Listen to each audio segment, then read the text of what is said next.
and people checking it out. They're ready. I'm ready. You're ready. Ready. I think we need to do this first, though.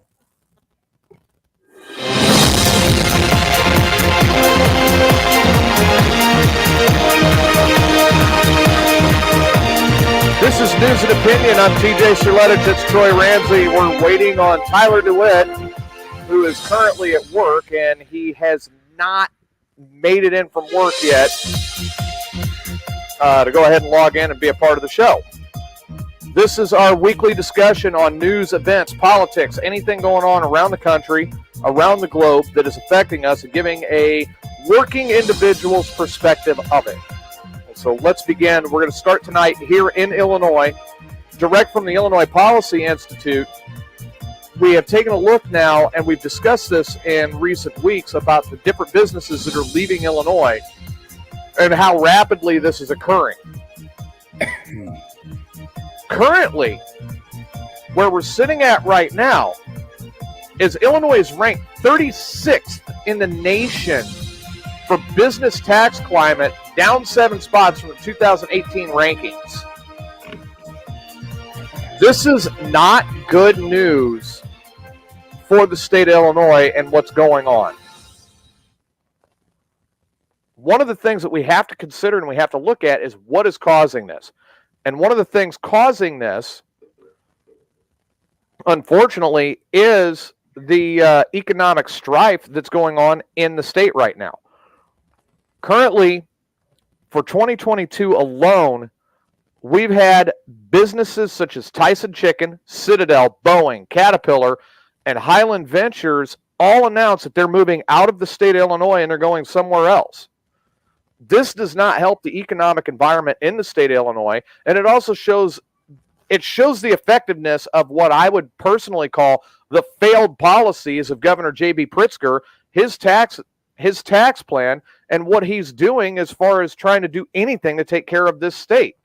Troy, your opinion? My opinion is I can't wait to see where the next one will drop because, one, now we are running out of time for this year. We're almost to the new year now. I want to see if we're going to get that one more shoe to drop, so to speak. The one more company to fold and be like, hey, before the end of the new year or the end of the year, see ya. We gone.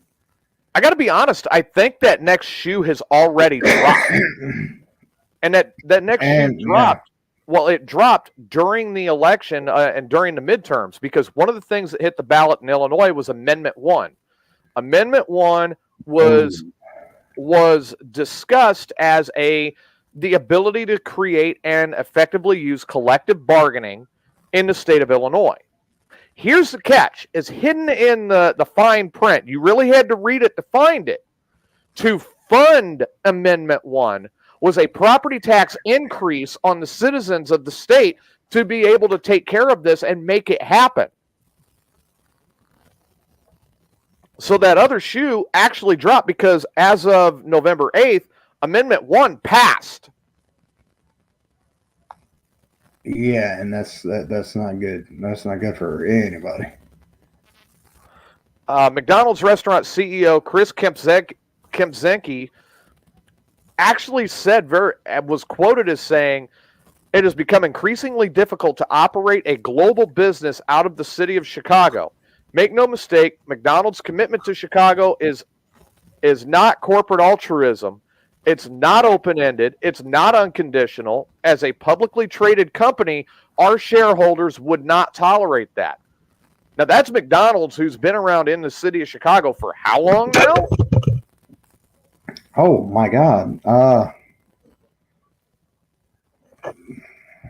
not even sure how long exactly.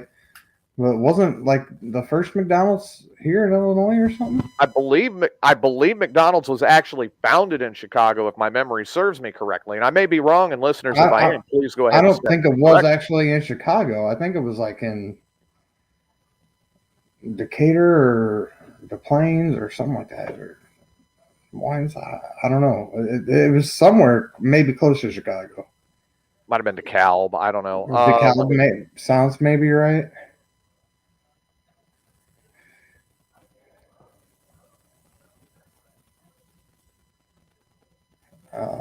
I'm not really sure. Actually, it says McDonald's was founded April 15th, 1955 in San Bernardino, California. Really? Which I could believe that. I could have swore we had the first McDonald's. No, we had the first Burger King. We had the first Burger King. But Burger King is no longer in the state of Illinois either. Other than their restaurants that they have that they try to keep open, but it's not here. It is not in Illinois. No, the manufacturing is not. No. The corporate offices.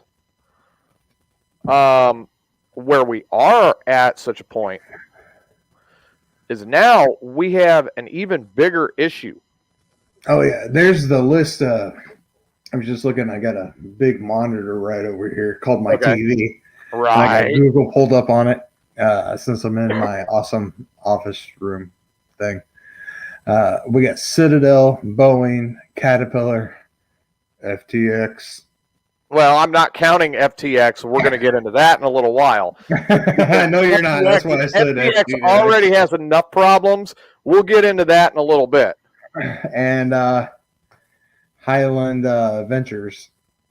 Yes, Highland Ventures. Now, Highland Ventures. Tyson Food is the 6th company to leave in 2022. Highland Ventures, I don't remember exactly what they did. Okay, that's the kicker to it. I don't remember exactly what Highland Ventures took care of. If you could look that up for me, that'd be great because my computers are all jammed right now with everything we've got going on tonight.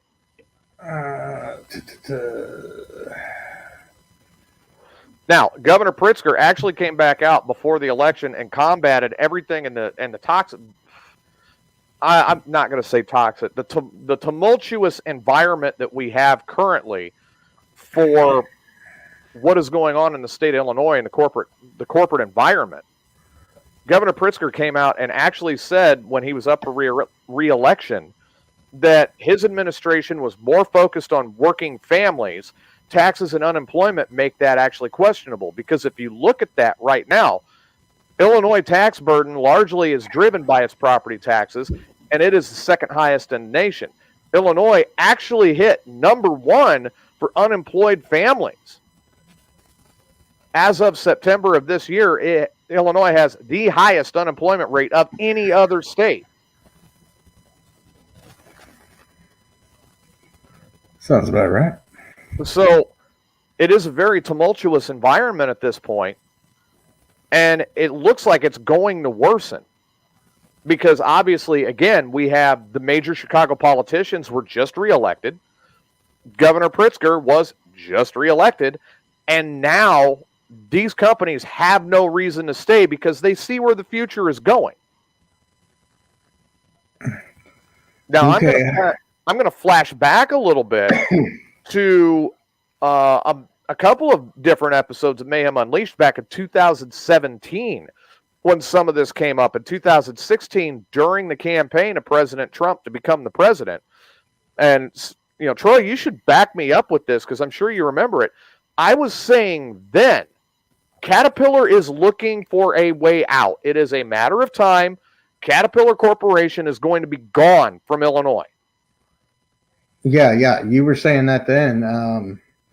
And then we also, here recently, we were talking about John Deere. And then we're like, isn't John Deere not even here? It's in Iowa, right? Well, John Deere, all they have to do is move their world headquarters across the river into Iowa. Yeah, that's what we were saying, yeah. So really, them leaving the state is a moot point because it wouldn't take much. They could keep their operations in Illinois, just like Caterpillar is keeping certain operations in Illinois because it's just cost effective for them to do so.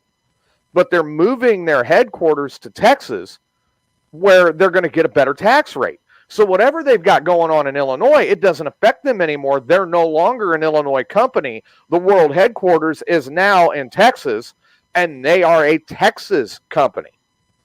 where the corporate environment is much more friendly to these corporations and allowing them to go ahead and live on a lower tax rate. John Deere can do the same thing just by moving it right across the river and go into Davenport or go into Bettendorf and set up their world headquarters still in the Quad Cities, but they are no longer a Rock Island, Illinois company. They are now an Iowa company. Very easy, and they have to move nothing. They can keep their operations there, keep the employees there that are working, but move everything over there and save themselves a bunch of money. And nobody can blame a business owner for doing so. We have smaller companies that have left recently, too. Giving the example of Shutt Sports in Litchfield, who was a big employer for the city of Litchfield and the surrounding area. Recently have emptied out all their warehouses and moved everything to Indiana. So currently the strain of what we're seeing on the economic environment and the impact of the economic environment in the state of Illinois it's tumultuous at best. From what I'm reading about Highland Ventures, it's a management company focused on strategically developing and operating businesses centered around real estate. Okay. So long and short of it is they are a real estate company that is now selling out of Illinois and moving. That's pretty much what I'm gathering, yeah. That's not a good sign for the state of Illinois. And as we discussed a few weeks back and we discovered, where are people moving to? Where are the companies moving to? Indiana, let me go back up here you have recorded around us. Michigan, Missouri, Kentucky, Wisconsin, and Iowa have all seen increases of businesses moving into their state.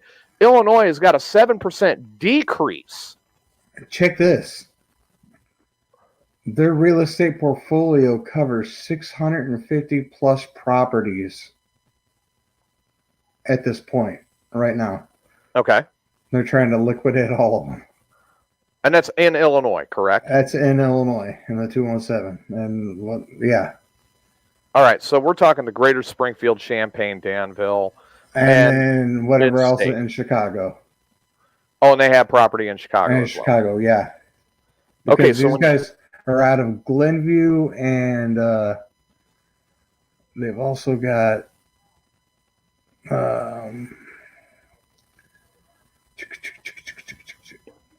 Gertie, Illinois, also. So when you take into consideration the fact that you have so many businesses in the state of Illinois right now that are seeing all of this, and then they're moving, you've got other businesses that are sitting back going, whoa, hold on. Hi, Becky. Oh, and they're going to Nashville. That's where they're going. Okay, so Highland Ventures, a real estate company that owns 650 properties in Illinois, is liquidating their properties and moving to Nashville. Yeah.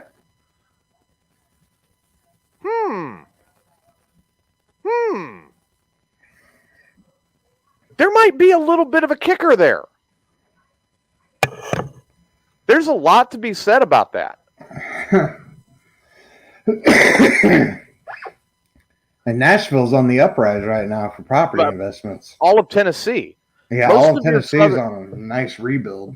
Most of your southern states are on a very good rebuild. I mean, obviously the ones that are not, let's face it, are like Arkansas, Mississippi, Alabama. Louisiana is on an uprise. Florida is on an uprise. Tennessee, Texas is on a huge upswing. Maybe the ones caught in the middle are going to get brought in too. Oklahoma's about midway. New Mexico is not. New Mexico is primarily a blue state, however. So where we're looking at the trend now, and what you're seeing. What we're looking at now and what we're seeing is the trend is the trend is moving in a way that the red states are seeing the business and the employment opportunities and everything go up, and the blue states are losing out. Now, the question comes into play, in honest opinion, the question comes into play. What's the cause? What's the cause as to why everything down Why south is moving up? Or why is it swinging that way? Is it the Democrats' reason that, people aren't being taxed enough and they're hitting recession and they need to tax more? Or is it the Republican reason of saying, wait a minute, it's not business friendly. We have to do something to entice these companies to come here, give us their employment, bring in that tax money, and allow us to do what we can do? Well, I think from what I've seen, or what I'm kind of seeing, is they're not being overly taxed. They're being fairly taxed. I would go to venture with you a little bit, with the exception of I lean back again and I digress in looking at the state of Texas. And the state of Texas does not hit their citizens with a state income tax. And that's great. Just like, okay, I went to Springfield and I bought my kid a TV for $99.99. Mm-hmm. And I figured, okay, the Illinois sales tax is 6.3. I think Right. is what it is. And I figured, okay, so I'm going to be paying about $6.30 roughly for tax. I get my receipt they tell me the total, and I'm like, $110? What? TV's $99.99, and I'm paying an extra $10 straight out the pocket. And they're like, well, it's taxes. And I'm like, not if Illinois is 6.3. And they're like, well, Springfield's got its own taxes of 3.2%. And I'm like, oh. So not only I'm getting taxed on top of taxes, but if I was also over at Dick's Sporting Goods, I'd be getting taxed there too, because I'm not Dick's, but Shields. I'd be getting taxed differently because they're in the county and they've got their own tax bracket. So I'm like, would I also be getting a Springfield tax and a county bracket? Or how is this going to work? Well, I mean, let's use this as an example, okay? Everybody knows I'm a smoker. I smoke Marlboros. I buy a pack of Marlboros up by my place in Mason County, and I pay $10. And, well, if I buy it at the one store, I pay $10 and a penny. 10.01. Now, if I buy that same pack of cigarettes at one of the local truck stops in Springfield, I'm paying $11.32. Yeah. So it goes to show you that, yeah, there is a major difference in where you're at even, and you can't figure any of it out because the entire state is a hodgepodge. Yeah, because people are getting taxed, and the thing is you don't know where the different tax zones are. Correct. And you could be on one side of the street and it'd be this price, and the other side of the street is this price. Literally right across from each other. Everybody knows that my drink of choice at the bar is a Crown and Coke. I can go to one bar and get a Crown and Coke, and I spend $4. Becky says Shields has an extra tax added in to pay for hooking into the city sewer. They also have a county tax because they're not in Springfield city limits. Correct. So you look at that. Now, I can pay $4 at one bar, or if I drive into the city and I have one, it's closer to $5. Oh, there's my belt. I was like, how did my belt get out of frame? Oh, boy, because I zoomed in. Oh, that's how it happened. Okay. While we're waiting on Tyler, yes. Okay, I'll just. So when you look at that, there are different taxes everywhere for different things. Now, Sangamon County and the city of Springfield also have an additional tax on tobacco products. They have an additional tax on alcohol. They have an additional tax upon additional tax upon an additional tax. And literally the citizens of the state are being taxed out of it. Yeah, it's ridiculous. The amount of times they can, or well, not times they can tax you, but what they can tax you for, and how many times one thing can be taxed. As Troy and I discussed a little bit earlier today, I am 3 weeks away from leaving the state of Illinois myself. Congratulations. I've been back here for 11 years. And in that 11-year time frame, I have watched things go from okay to bad to, oh my God, what have we stepped into? And it really stinks. A big old pile of Biden. Well, that could be one way of wording it. A pile of Biden, but first we slipped in some shitsker. Yeah. The fact is we've watched this volatile environment now. Yes, I remember that. Yes, Becky. Yes, absolutely. Becky's correct. Springfield has tried to pass a soda tax. I tried to do that on baking soda too. Governor Pritzker has actually tried to pass a rainwater tax. Well, it's already illegal to collect rainwater in the state of Illinois. How is he going to tax us? Oh, he wants the tax for the rainwater coming out of gutters. How can he do that? That makes no sense. It's not like we're collecting it. It's basically a storm drain tax is what he's trying to do. That's ridiculous. Correct. He would have to put a meter on everybody's houses, then charge us for the meters, and then charge somebody out to come out and read the numbers on the meters. And with everything that's been going on, pay somebody to come out and read the numbers. Well, yeah, exactly, Becky. That's water. You go down to where you have water. Well, that's different because you're not collecting it straight out of the sky. You're getting it when it's already in the ground. The fact is they have been coming up with these policies now for the last several years, and it's just another excuse. Again, let's go back and look at Amendment 1. Amendment 1 was written and disguised as a workers' rights amendment, but it's basically a property tax hike that was disguised in there. They had it hidden. Yeah, if you paid attention on your ballot, it was not mentioned one time on your ballot. No, it was not. Not a word. Now, I voted it down. I read Amendment 1. I read it through and through, and finally said, no, I am not supporting this. Yep, because it was literally a property tax increase. I read it, and then when I went and voted, I looked at it and I said, "I'll be damned, they did it. They didn't put a damn word in there about it." They didn't.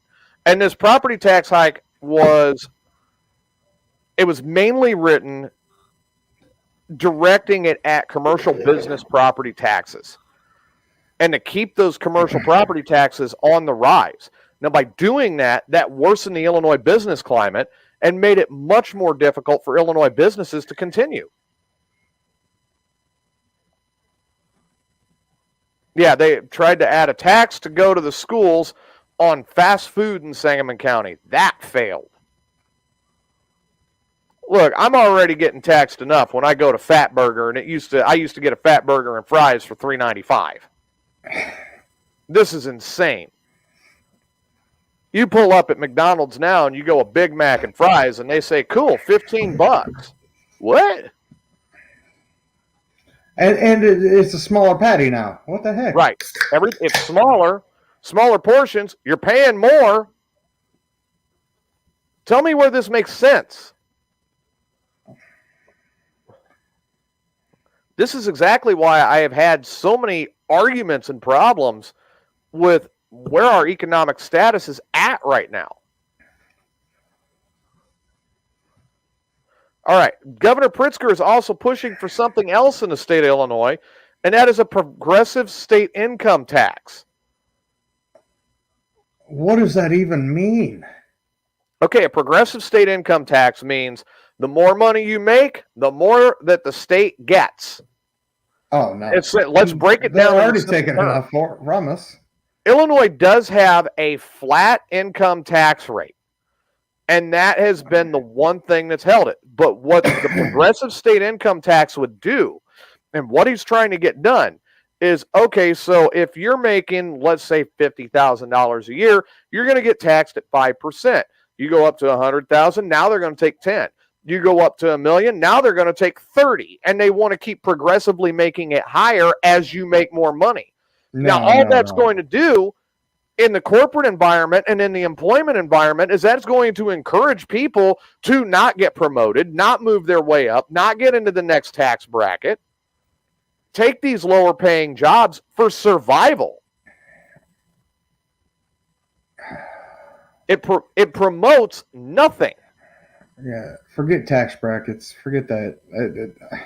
I mean, look at him. He's already a billionaire.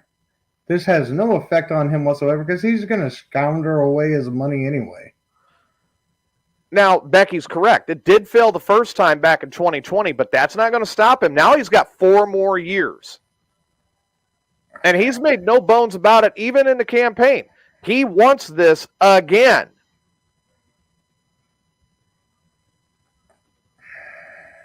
Pritzker has been reelected now for less than a month, and he has already flipped position on 6 different campaign promises he said was not going to happen, and now he's doing it. And all it's doing is it's hurting our working class, and it's hurting our businesses, and it's making people leave. The Illinois exodus is already the highest exodus in the United States.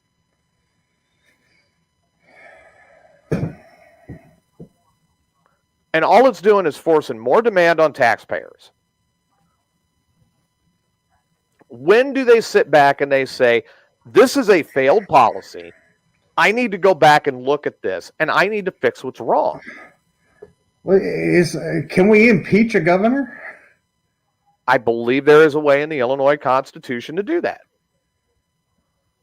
What do we have to have on this guy to do it? Because it needs to be done. The problem is you also have the Chicago supermajority that's back in the state house. And they're just sitting there applauding him all the way. And remember, now I'm sitting here and I've been saying this for a little bit now. Just remember who I keep saying is going to be the next governor of Illinois. This one. Lightfoot done anything? Given the mess she was dealt, Lori's delivering. And she was cool during COVID. Hey, she was cool during COVID. Hey, did you order thousands of new jobs and a pepperoni? Told you she delivers. Now, I said a while back, I see her running again. That she would think that, because of everything she's done, quote unquote, she's got the Chicago vote wrapped up. Becky says, catch him doing illegal stuff. That's easier said than done. Yeah, he's good. He's real good at playing his P's and Q's and not getting caught. But your biggest hope right now is Michael Madigan flipping on him during the trials that Madigan has to face right now, and then dragging him down with him. And if his cousin, this stuff comes to light about this other issue going on. Oh, Epstein? Right, yeah. Right. Which could turn and get real nasty real quick. Yeah, we can't really get into that because we don't have all the details. So not quite yet. Yeah, so moving on into other news. President Biden has already declared that he's told Democrats that he wants the first primary vote, not in Iowa, but now in South Carolina. South Carolina. He wants to move it to South Carolina because he says they should give up restrictive caucuses and prioritize diversity at the start of their presidential primary calendar, which the Iowa caucus has always been the litmus test. So now he's trying to he's basically trying to unload Iowa and the Iowa caucus and go straight to the voting in South Carolina.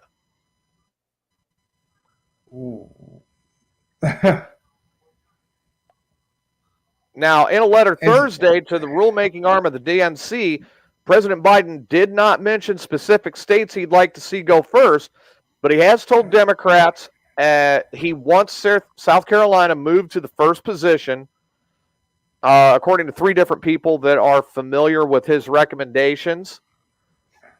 The president's direction came as the DNC Rules Committee gathered in Washington on Friday to vote on shaking up the presidential primary calendar starting in 2024. He's up to something. The Iowa caucus has always been tricky for everybody when they start out.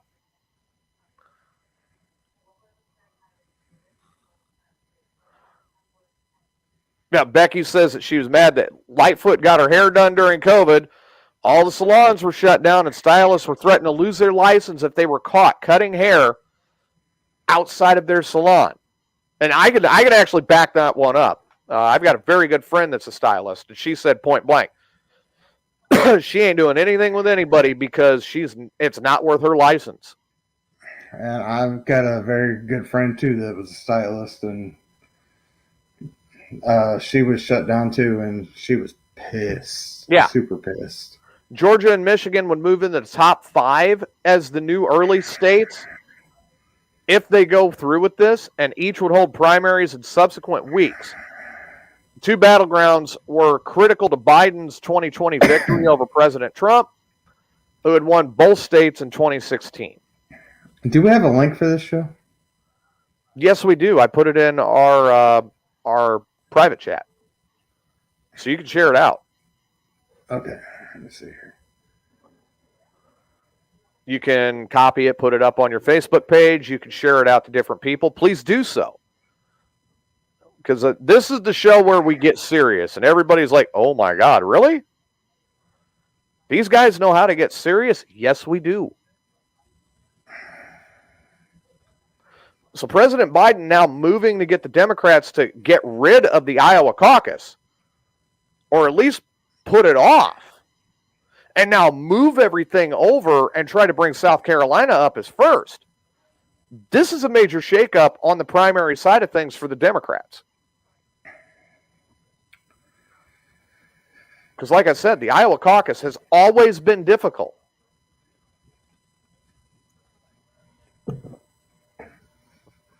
Because the state of Iowa has always kind of leaned towards the right.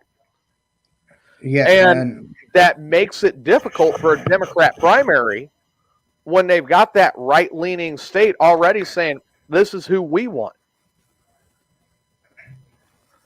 And the thing that they really don't like is the Iowa caucus does get a lot of attention.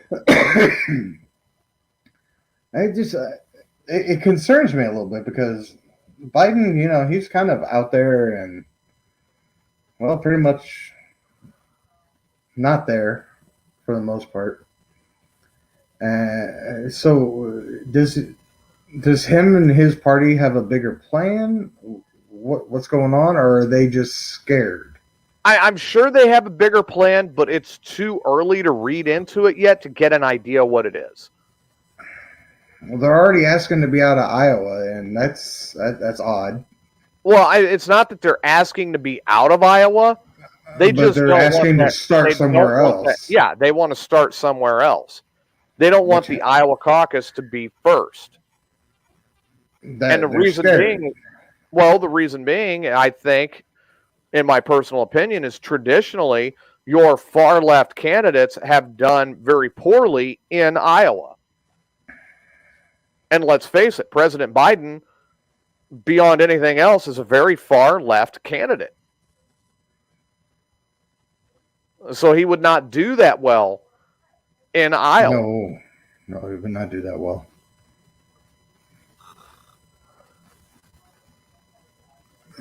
So, no, we have no idea what he's doing yet. We have no clue what the goal is.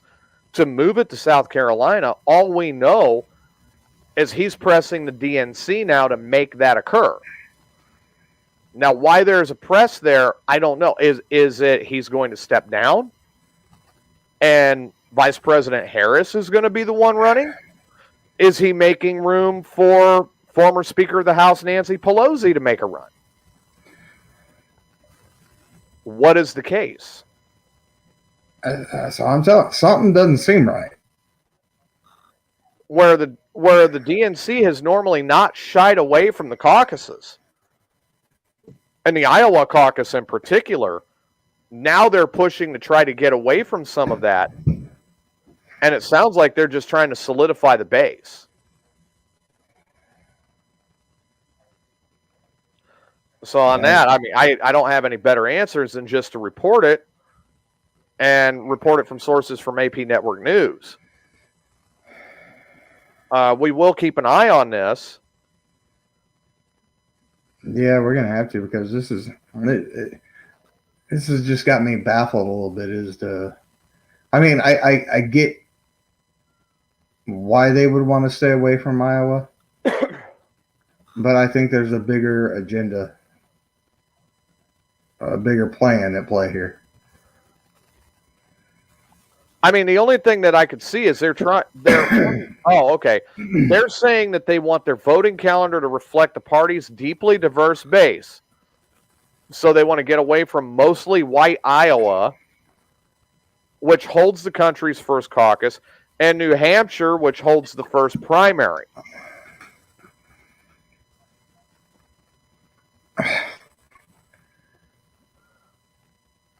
So they just pull a race card?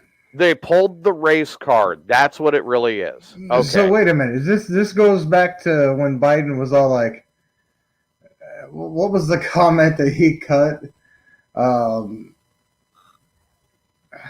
He said something like, if you ain't black, you ain't American, or something. Yeah, something like that. I forget what it exactly Oh my was. God! Yeah, ridiculous. It was ridiculous. I couldn't believe he said it live on national TV. Okay, so New Hampshire Democrat Senator Jeanne Shaheen issued a statement blasting the White House's short-sighted decision, quote unquote, while fellow New Hampshire Democrat Senator Maggie Hassan said, I strongly oppose the president's deeply misguided proposal, but make no mistake, New Hampshire's law is clear and our primary will continue to be the first in the nation.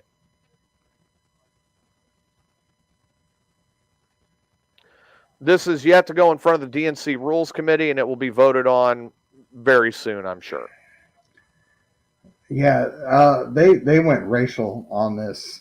They went completely racial on it, and they're trying to use that now to dump the Iowa caucus and move past New Hampshire, go straight to South Carolina. Where South Carolina, they do have a very strong base.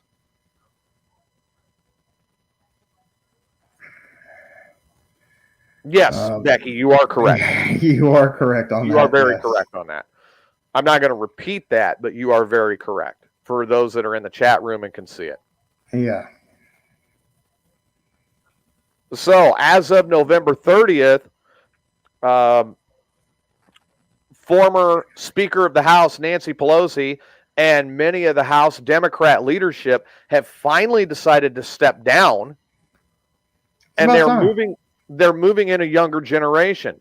Unanimously elected was Hakeem Jeffries as the top Democrat leader in the House of Representatives beginning in January.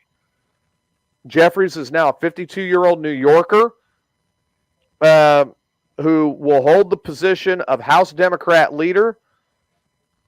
Democratic Senate Majority Leader Chuck Schumer said he was not surprised that Jeffries, a fellow Brooklynite, was chosen.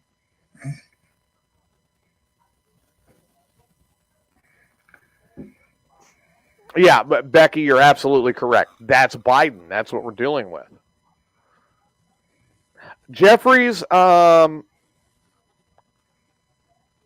Jeffries is already making some moves, and also elected as part of his leadership team is Representative Catherine Clark, 59 of Massachusetts, who has won the Democratic whip position, and Californian Pete Aguilar, 43, who is a member of the Congressional Hispanic Caucus and was elected to Jeffries' current job as Democratic Caucus chairman.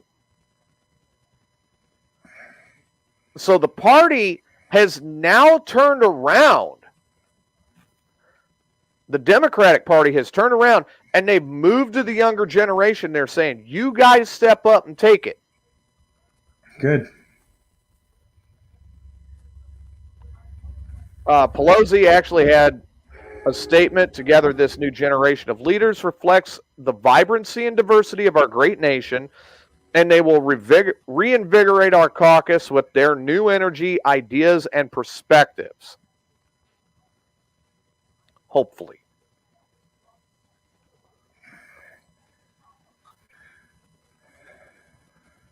All right, Becky.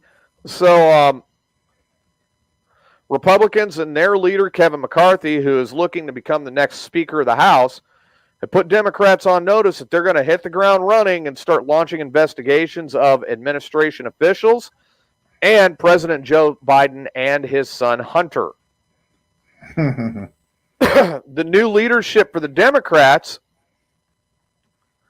have already stated in a separate statement, led by Representative Jeffries, that they are ready to go ahead and step across the aisle and work with House Republicans to start getting the country back on track. That's the best news I've ever heard from Democrats.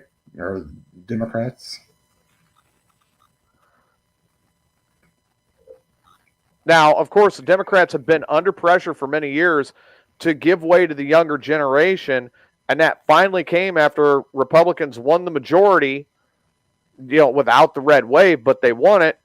And evidently they're thinking that turn of events has buoyed Democrats. Oh, let me see.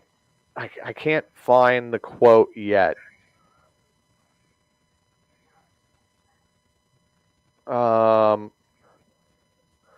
No, I'm not seeing the quote, but it was, I believe it was Catherine Clark saying, we are ready and prepared to work across the aisle and start getting back to the nation's business. It was something along that lines. I cannot find the direct quote. I remember you quoting it before. So what do you think now with the Democrat majority actually moving to the younger generation, as we've already seen Republicans do in the last two elections? What's your take on that?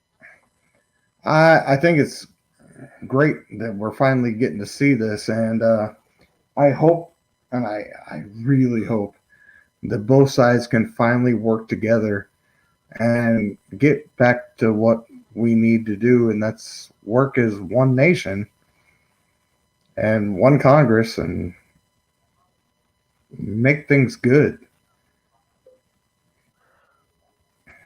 Okay, so the ones stepping down are all octogenarians. Looking at the last 2 decades where it's been held by Nancy Pelosi, Majority Leader Steny Hoyer, 83, Majority Whip James Clyburn, 82, and Pelosi herself being 82. Yeah, they're all old. This pressure they're all finally set in their ways.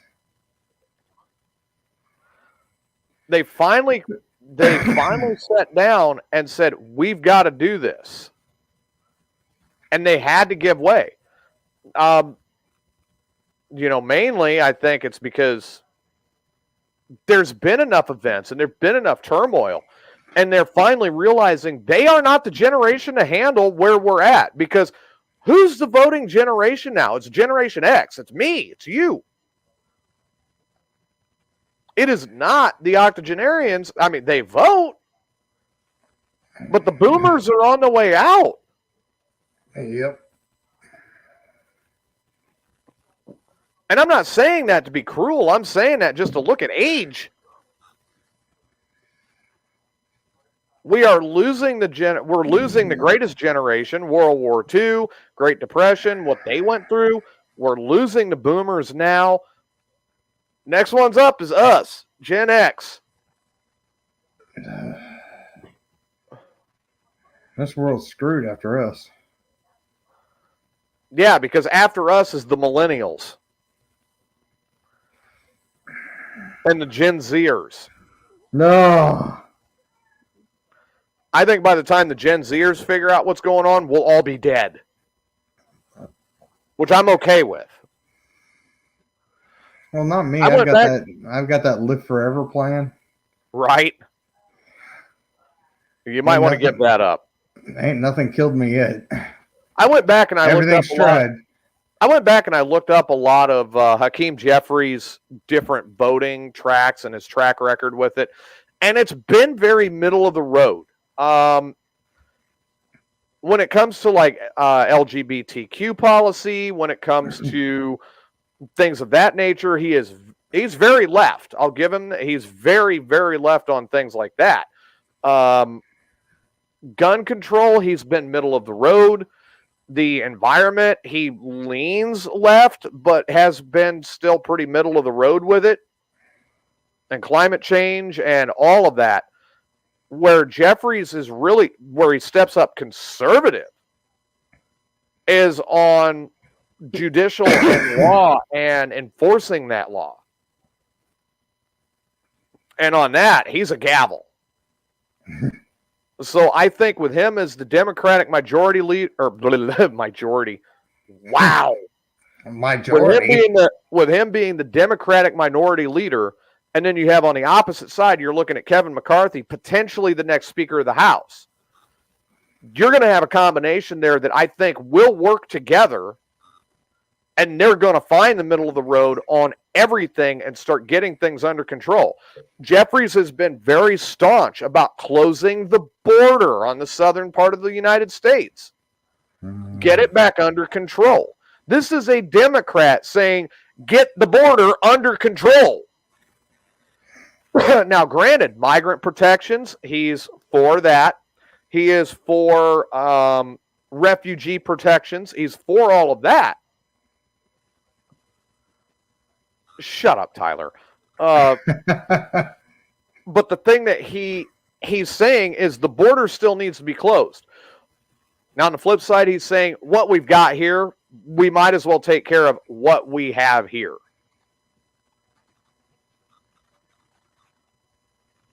We are Generation X.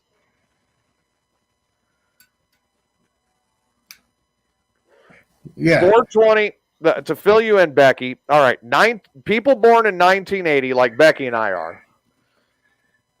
420 came out, and he went and found this one thing that said 1979 was where Gen X was cut off. Troy and I went online, and we looked up 8 different places that all said 1980 was the last year of Gen X. So we did it. That sucks, though, because I'm 81. We did it to prove 420 wrong. And I'm 81, but I'm only dual Gen Xer. I'm only 6 months into 81. So, I mean, come on. I classify and testify because I grew up in a small town and I did everything with these guys. I know everything the same as these guys. And then you've got that millennial named Tyler. Which I think he's proud of his little millennial title. Honestly, I think Tyler ate Tide Pods at least twice. And if he hasn't, he will. Oh, I'm sure he will. Probably snort a condom. This is some of the things that we have seen out of the younger generation that's coming up. We are looking at our country right now. We're fighting to keep it in one piece. Generation X is now taking everything over and saying it's our turn. And the next generation coming up that's going to be stepping up to the plate later ate Tide Pods, snorted condoms, and believes in Jewish space lasers, and thinks that custom-made dresses at a congressional function that are spewing hate are a great idea.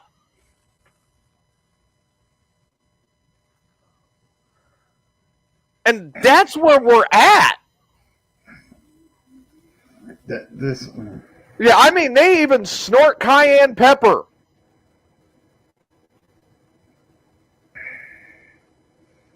That is the next generation on the way.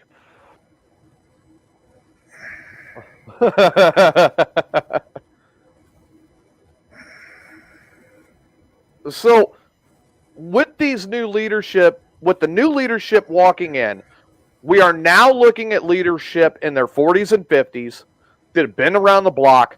They've seen how the world operates, and they are now stepping in and saying, whoa, time out, back up. Time to start getting things working again. I'm not saying one way or the other. I'm crossing my fingers. Yeah, we did snort pixie sticks. Yeah, we did. I have used motor oil as lube. I think I did accidentally. It was a good time. I had low viscosity that night, I'll tell you that. So that's what we're looking at right now. Fingers crossed, they're actually going to step across the aisle and start working with each other. And instead of butting heads and fighting like they have been for the ever since President Obama's second term, it has been fight the whole way. We had 2 years with President Trump where it was all united as one party. Oh my Didn't God, get much done because they took advantage of the filibuster. And then we had our first 2 years now of President Biden where everything was the same party, and that completely flipped us on our ear. Now we have people that sound and look like they are ready to work together. The election is over. They're on their way in. Time to set the party politics aside and start doing the job. You know what I would love to see? An actual Congress get together, get things done, and be able to vote on things. Oh, yes, absolutely. And not take days and weeks to pass something. Right. Get the country's business moving again. Yes. It's not much to ask for, is it? Agree or disagree. Rewrite it. Then agree or disagree. That's where the Republicans in Congress need to ignore Biden. Yes. And they need to work with their fellow Congress people. And that, I believe, is what they are going to focus on. Yes, there are going to be investigations occurring. They need to happen. There's already one in the Biden right now. Correct. No, and there's more on the way. Oh, yeah, it's not going to end. This is not going to end pretty. Nope. But Hakeem Jeffries was on the House Judiciary Committee and has seen where these investigations are going and is not stopping it as the Democratic majority leader, or the soon-to-be Democratic majority leader for the House of Representatives.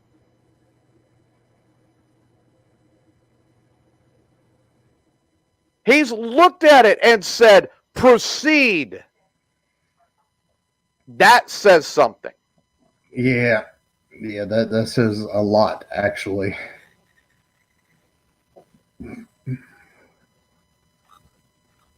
Yeah, Congress needs to find a middle ground and work for the American people, not bend them over and you get the rest of the comment from Becky.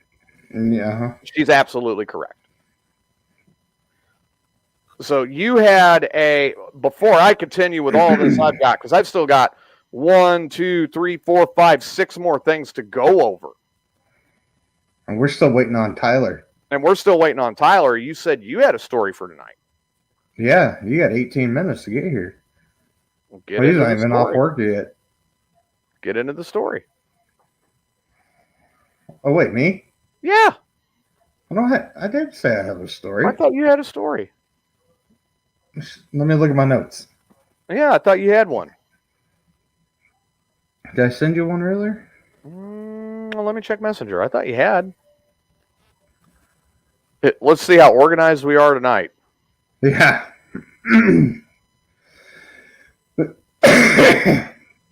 Because there's only been like 18 other messages. You sent the one over regarding the rail strike. Yeah, but you said we weren't going to hit on that yet. No, I actually want to hit on that. You want to hit on that before why Tyler don't you gets go here? ahead and you open that one up, and then I'll pick up from where you're at.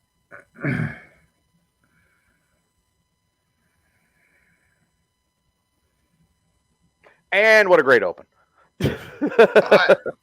I'm opening it. I thought you were on the ball with this kind of thing. Okay, earlier this week, we had the House of Representatives and the Senate pass an order to actually shut down the rail strike. Mind you, with this rail strike, there were 4 of the different unions involved, and those 4 unions work for the rail companies that actually own the track. And they were saying, no, we disagree with this. And they were disagreeing with it mainly over worker safety. Yeah, and Biden actually signs the bill, and it forced the rail unions to accept the agreement, averting the crippling strike. Mm-hmm. Now, this rail strike would have been very crippling because still 85% of our goods are moved by rail before they are moved by truck or aircraft. A lot still moves by truck in the local area, and a lot still moves state to state by truck. But the only thing that really saved it was the Senate. The Senate slammed it. The House approved it.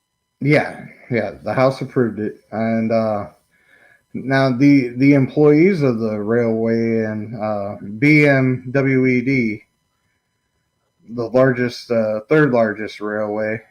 Wow, my phone is jumping all over the place. I hate that whenever it pops up an ad and it's just like, take it here, take it here. Well, Burlington Northern Santa Fe Railroad is probably one of the biggest rails in the country. The biggest thing I wanted to hit on was whenever they interviewed one of the guys, and he made comment, and I'm quoting, and there is one curse word, but I mean, it's a common one.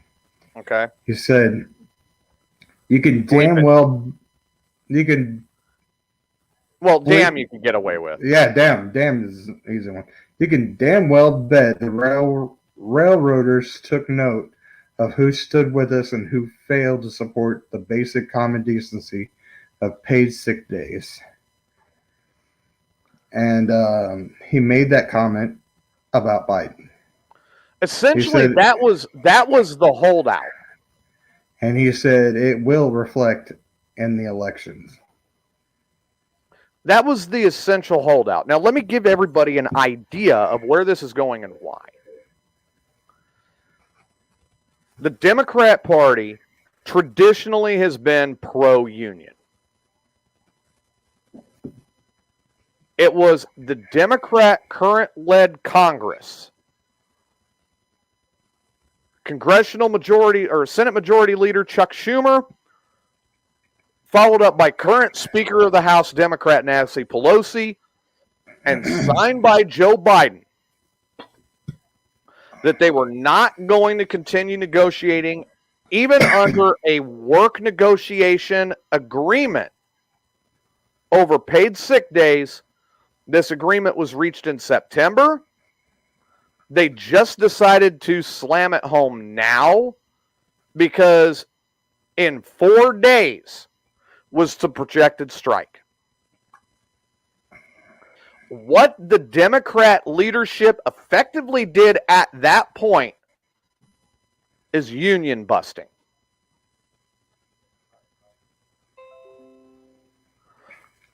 Ooh, yeah, I know. The computers are telling me that they're updating. So with the union busting that they just did, they have essentially said, we are not going to back the union. And the unions have taken note. You already have movements currently in Detroit where the United Auto Workers, which is one of the largest unions in the nation, has said, we need leadership, we need stronger leadership, and we need them now. So they have pushed for a new vote to actually bring in new leadership to the UAW and knock this home. The largest union in the nation, being the Teamsters, put out an unofficial statement that if the rails walked and they went on strike, they were shutting down interstate traffic for tractor trailer. Now, when the Teamsters decide to strike, nobody moves. Nope. They don't strike with picket signs. They strike with trucks. They strike with trucks and shotguns. You don't go out there. So you have, again, you now have a tumultuous environment that was created by the current Democratic leadership, and where the new Democratic leadership is now on its way in and looking at this. I personally think they should be a little trepidatious walking in the door.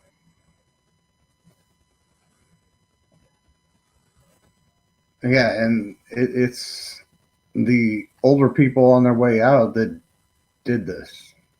Correct. And they're going to leave it on the backs of these newer guys. They're going to be like,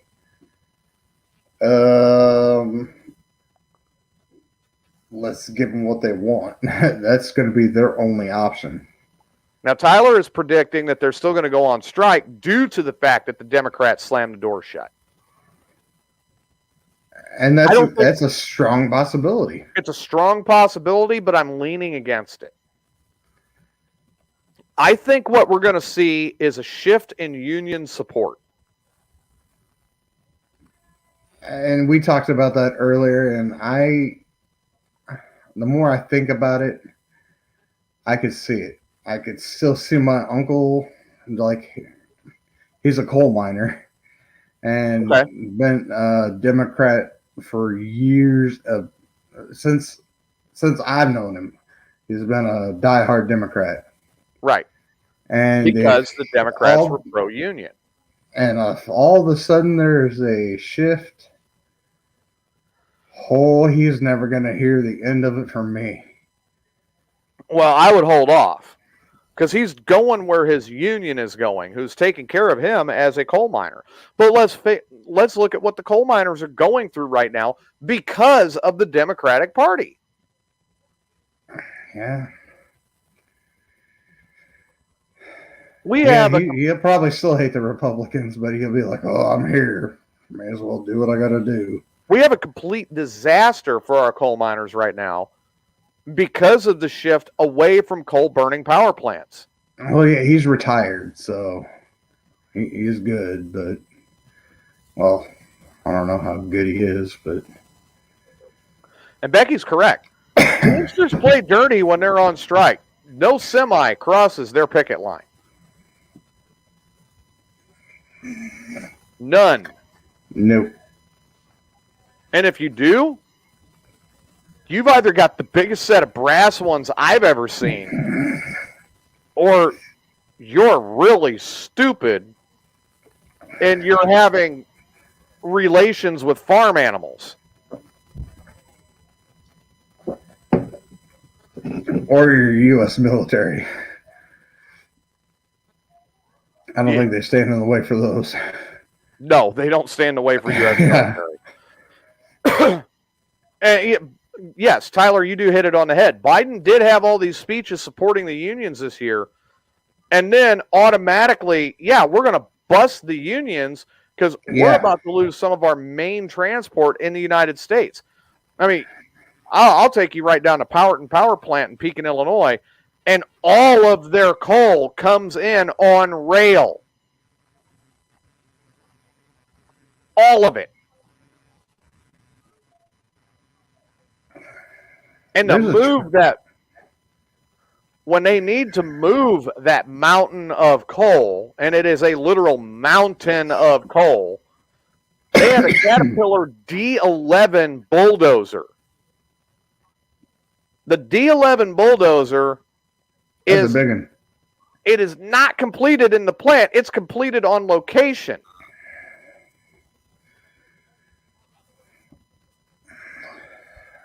Bridget, you might, and that's my cousin Bridget, who you might be correct. They might come back to it. Then again, we've watched this administration over the last 2 years play party politics and then just ignore the issue that they created playing party politics. There's a couple of different ways this can go. Yeah, but I think right now, if he's wanting to play that game, he might be playing that game with the wrong people. The unions are the big support for the Democrat Party. Always have been. And you already have now the union support shifting and saying, no, hang on. This is not going to fly. Yeah, he might be playing with the wrong people right now. Yes, Becky's correct. The D11s are shipped without even the tracks on them. The tracks are assembled one piece at a time on location on the D11. They put the command, I call it a command center. It's not a cab, because this thing is an executive office on top of this bulldozer. You have to climb 3 ladders to get to it. Yeah, it's a big mammoth jamma. This is a very, very large bulldozer, and they have one at Powhatan to move their mountain of coal. The current situation with the power system has affected everybody. At the end of this year, you have Edwards Power Station outside of Bartonville being shut down due to the politics and due to the orders from the different administrations. Edwards Power Station dumps one side of their power back into the Ameren power supply. The other side goes directly to Keystone Steel and Wire, which is one of the biggest employers in the Peoria area that's left.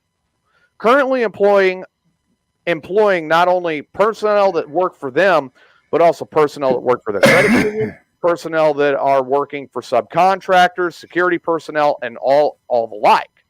Isn't that getting shut down? The current owner of Keystone Steel and Wire has stated that if Edwards Station is shut down and he is no longer receiving the power to his facility to run it, he is shutting down that place, effectively killing 10,000 jobs in the central Illinois area.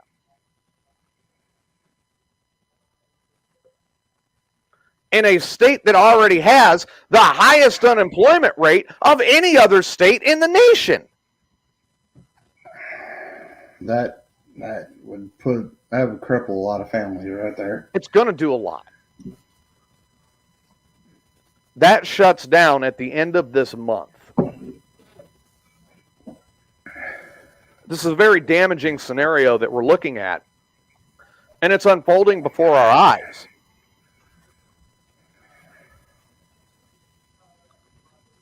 You already have rental trucks that are, the rental truck outbound is much higher than the rental truck inbound in Illinois. We were in Auburn not too long ago at the 104 store. Okay. They can't keep U-Hauls. Yeah, exactly.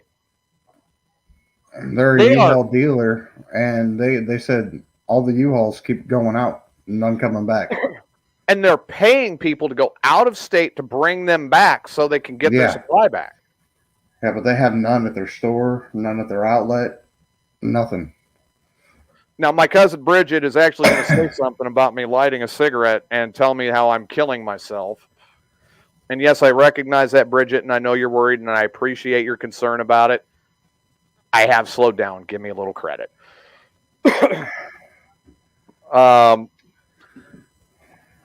When we continue to look at the current situation with the employment, with what has left Illinois, and we're just looking at cold facts. We have State Farm already at a reduced workforce and considering moving out of state. We lost Mitsubishi. It wasn't on the list. It was a couple of years back. Oh, yeah, that was a couple years. Okay. Yes. And then Rivian moved in to the facility that once was a Mitsubishi. Not even employing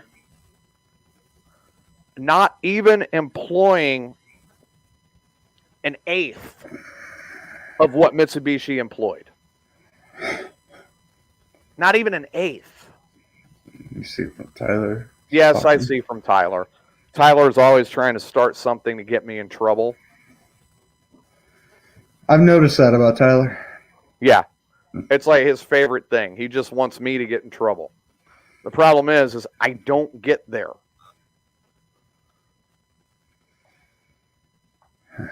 Not like somebody who wanted the true smell of cayenne pepper.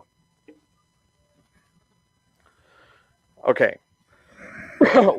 When Rivian moved in, they did not even bring in an eighth of what Mitsubishi was supplying. Viewtech hasn't been kicked back into full gear. They don't have the security personnel there. They don't have the logistics personnel there bringing things in and out. It is not the same facility. I've driven past it. Back in the heyday of Diamond Star and Mitsubishi, when you look at those, the parking lot was packed. He thinks he's being cute. I've seen his face. That ain't happening. Well, yeah, I'm well aware, and I mean he is a millennial, so that don't help. I've been hit in the head too many times by a frying Yeah, right. pan. Or a Tide Pod. So And me, I used to get hit in the face with chairs for a living, and look at this. That's why you have a beard. And that's why I got freaking scars on my head right here. And a receding hairline? Ain't no receding hairline there. Bastard. So, no, you look at these companies, all right, Caterpillar, one of the biggest employers in central Illinois. They were huge. Caterpillar employed in the central Illinois region approximately... My belts. They employed approximately 2/3 of Peoria, Tazewell, and Woodford counties. They are down to the employment of about 3,000 people in the general area. Nah. That has been since the cessation of the strike. And that was since the cessation of the strike in 1995.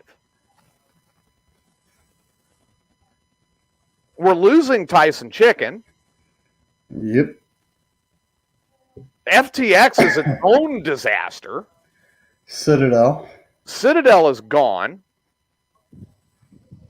Yeah, Becky, have you been at the cat plant in Decatur recently? The parking lot does not have as many people there as it used to.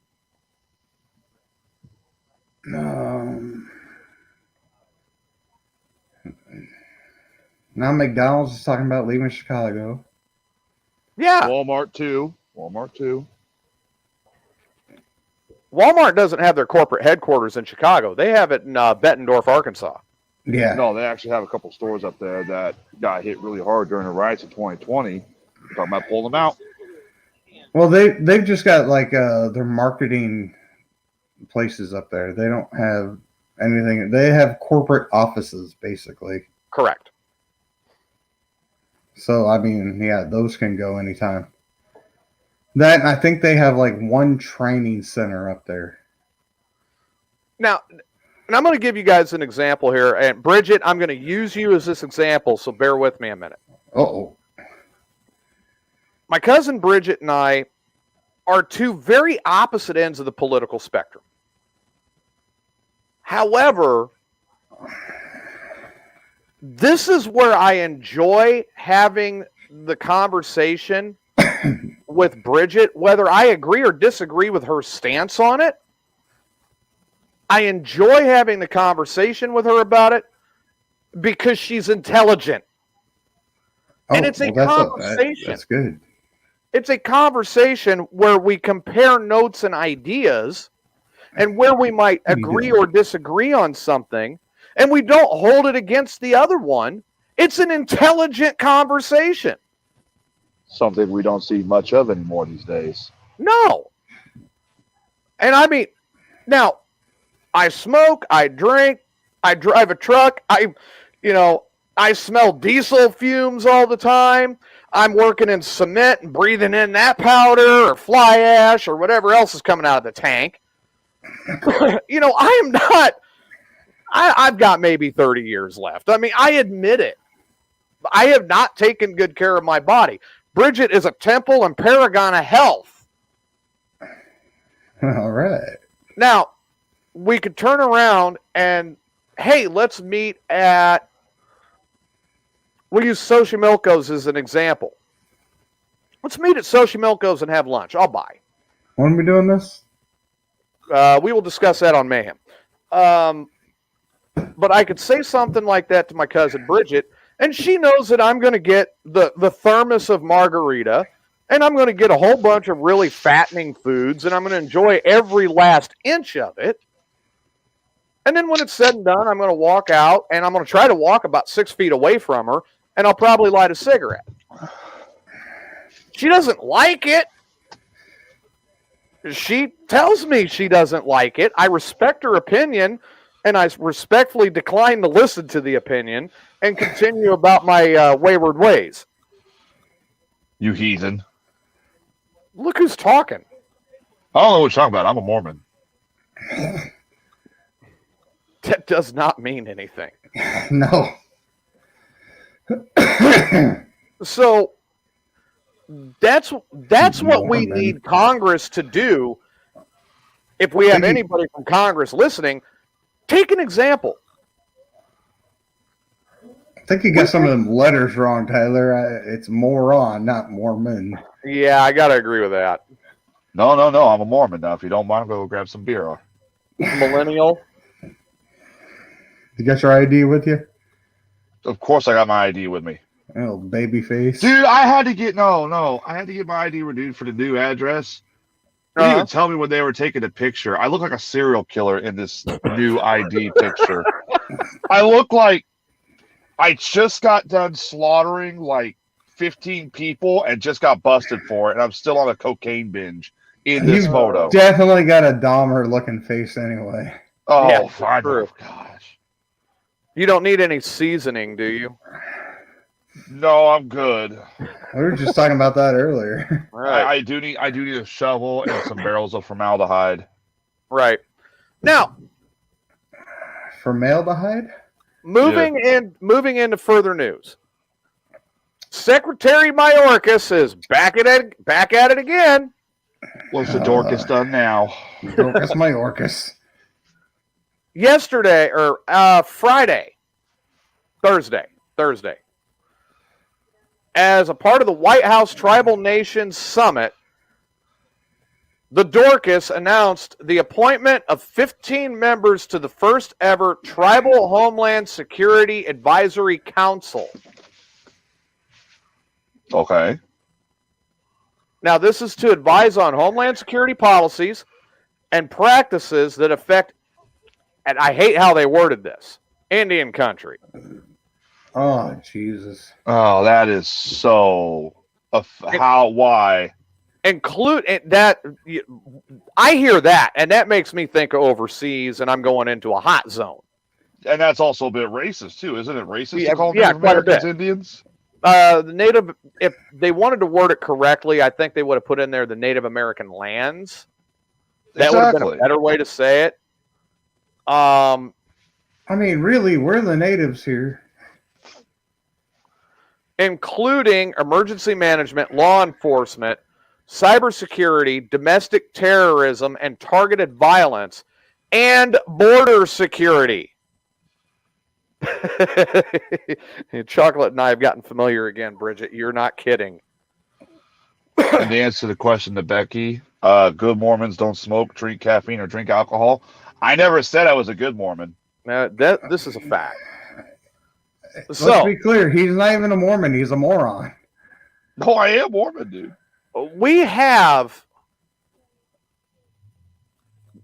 There's 15 of the different Native American tribes that are represented. I'm not even going to try to pronounce half of these, mainly because I'm not smart enough to be able to pronounce half of them. Give her a shot. We'll see how bad you get. Oh, yeah, I'm sure we would. I mean, I can't even pronounce half of these names.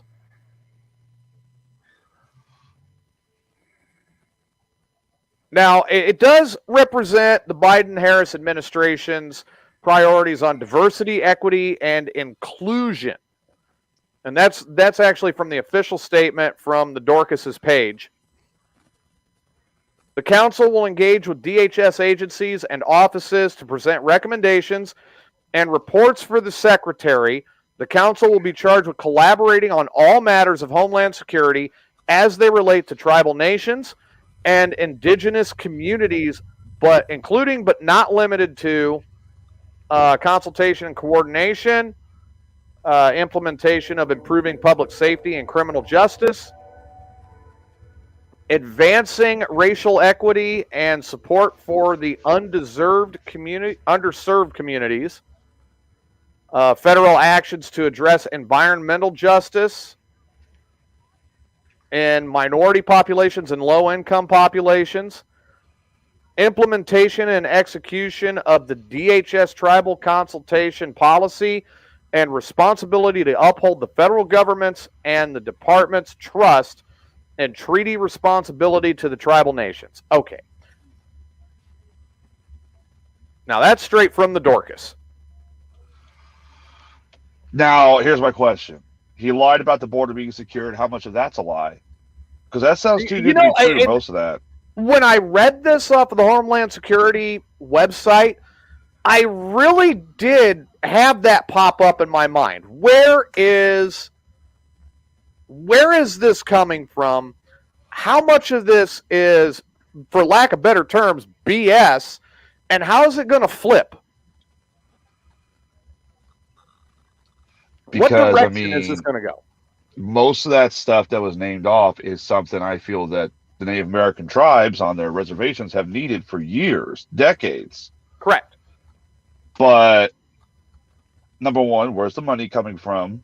Because the Biden administration has just overspent every step of the way. Correct. And also, I don't trust a single thing Yorkis says because he literally just lied about the whole border being secured, and the whole nation did a 180. It was like, the hell did you just say? Well, you're absolutely correct. I mean, we all know that he said, oh, wait, no, the border's secure. And the entire nation turns around and goes, what are you smoking and when are you sharing? Are you getting it brought in from across the border and that's why you're saying it's secure? I mean, is it a hallucinogenic? It's going in the eye and telling you lies? I don't know. I mean, he literally, not even 2 weeks ago, sat in front of an investigative committee in the House of Representatives and told the American public that the southern border is 100% secure. Has anybody noticed this administration has been caught lying more times than any administration I can remember? Well, no. What was that lie a few days ago with the White House press secretary? What's her name? Jean something or another. It's some weird French name. I know it's not Jen Psaki anymore, which I really liked having Peppermint Patty there. But yeah. Peter Ducey from Fox News asked her, has Biden been to the border? And she's like, yes, he has. And so Peter Ducey follows up. Yeah, exactly. When? And she didn't even answer. The closest I know of that he's been to the border is Austin. The only time I remember anyone from this administration visiting the border was Kamala Harris, and that was like last year. And she didn't even get that close to the border. She got off the airplane, was there for 5 minutes, took questions, and left. Yeah. Yeah, didn't she go, ew, no? And then she went to go see Tyler.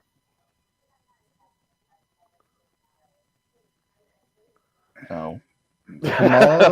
Kamala, the Ugandan giant. Oh. Well, yeah, I'm not even going to go there. Look, she's elected to the office. I had serious when she was running in the Democratic primary, and I was paying attention to her. She had some good ideas. No. They were ideas that had merit, and they were worth exploring. No. Yeah, she did have a couple. No. But there were a couple of times where I'm sitting there going, "What did you just say?" And she reversed herself on some of those stances to accept the vice president's position. That's what they all do. I mean, she should have just stayed an escort. Oh my God. There were certain areas where she had decent ideas, and it was worth discussing and exploring. They were shut down. Go back and listen to some of the primary debates, Tyler. The only good idea she had was Joe Biden shouldn't be president. That was it. Well, that was a big one. Now, you really want to see the one who was doing well? Tulsi Gabbard. Tulsi Gabbard was doing great. I would love to have seen Tulsi, but Hillary Clinton has to stick her fossilized face in there, throw Tulsi off, and now we're stuck with the mess we have now. Fossilized face. Well, have you seen her? She looks like an Archaeopteryx dug out of the freaking desert. Speaking of archaeologists, I did finally see the trailer for the next Indiana Jones. Oh, yeah, Lordy! Yeah, that looks like it's gonna make up for the last one, and it's gonna be great. I'm like, thank you for giving us one final indie that's worth something. Thank you, Jesus. This is my no take. Shia LaBeouf. He's in it. He is in it. What? No, he's not. I didn't see him in the trailer. Well, he's not in the trailer, but he's in that film. He's already said he's in that film. Maybe he doesn't talk as much. Shia turned. Maybe he just stands there. I'm just here for continuity. That's it. Well, here's my thing about the new Indiana Jones. I want the film to be good. I do. I want it to be good. Problem is, I remember the trailers for Crystal Skull, and that looked good. And then when we saw the movie, I'm like, something's missing here. I like it, but something's missing. I kind of liked Crystal Skull, but I think it didn't live up to Raiders. Nothing will ever live up to Raiders. It didn't even live up to Temple of Doom. No, hang on. Well, yeah. I forgot Kalima. I mean, if you look at the 3 original Raiders pictures, I'll tell you right now, Temple of Doom was the worst. But then Crystal Skull comes along. I'm like, okay, Temple of Doom now has a tie. It's a tie. If you look, here's how I based Indiana Jones. Okay, I have to see at least one villain meet a traumatizing, traumatic death. In Raiders, the Nazis melted. In Temple of Doom, they had a guy get his heart set on fire.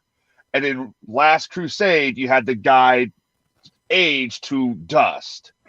I just hope they bring the kid back. Now, Crystal Skull, what was their traumatic death? Fire ants. Fire ants. It's that wasn't as graphic. Yeah, no, that wasn't as traumatic. It's like, I want to be traumatized. I want to have nightmares about this crap. I want to, when I'm watching the movie and Indiana Jones says, close your eyes or you'll melt too, I literally want to sit there and close my eyes and say, I'm waiting until Harrison Ford says, okay, open them. That's what I want, not fire ants. Bring the kid back, Data. Bring him back for one last thing, and that'd be great. You close your eyes at the face melting scene? I repeat that. When I was a kid and first saw it, it traumatized the hell out of me. I put that on repeat and I watch it again. Well, that explains a lot of your problems then. Okay. So I don't know how we got onto this subject. Yeah, Bridget said, "Hey." Yeah, this is definitely for another night. Hey. So we move on to the Washington Post. And everybody's favorite dumping ground right now, Elon Musk. Oh, why? I got a story about him, too. So Elon Musk has announced that while going through different files at Twitter and making an announcement, he has announced that the Hunter Biden story that was suppressed by prior Twitter management is now going to be published on Twitter. That. Yeah.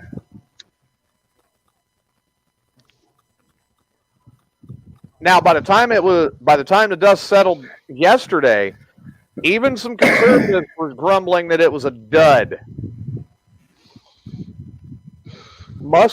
Elon Musk's Twitter files actually produced no smoking gun, showing that the tech giant had bent to the will of the Democrats. There's one page that kind of shows that, but other than that, it is a dud. Now the whole scandal is going back to the primary investigative agency of the United States at this time, which has always been the FBI. And if you think back, well, if you are old enough to think back to the 80s, the 90s, you remember hearing the FBI and thinking, this is an agency you can trust. This is an agency that's going to do right, and that is their thing. They do right all the time. I trust Yorkers to do right over the FBI now. The FBI has actually been caught at this point, supposedly, allegedly. They have been allegedly caught suppressing evidence, not only on the Hunter Biden case, but also on the Hillary Clinton case when it came to Benghazi, on the lost emails. There have been multiple different accusations against the FBI for suppression.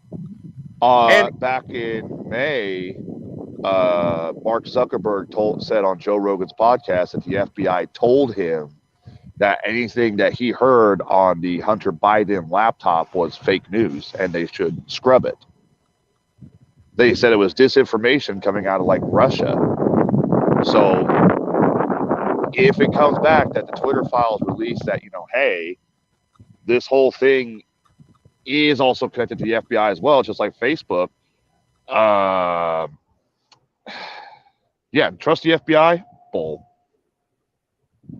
Well, and that's what they're saying now. And I'm going to sit back and again say this one more time for posterity because it seems to always fall on deaf ears. I lean right on financial things in this country. I lean right on shutting down that southern border because that is a security threat. I lean right on our defense. Department of Defense needs to be able to do their job. That is what they are there for. There are other areas in equality that I lean left.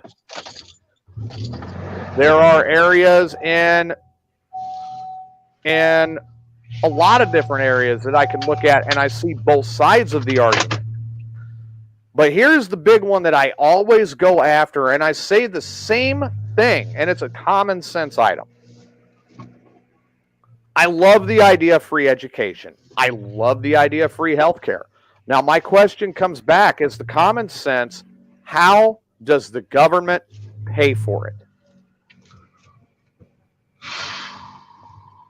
And if they are unable to afford it at a revenue neutral or a revenue decreasing standard, then it's not the time.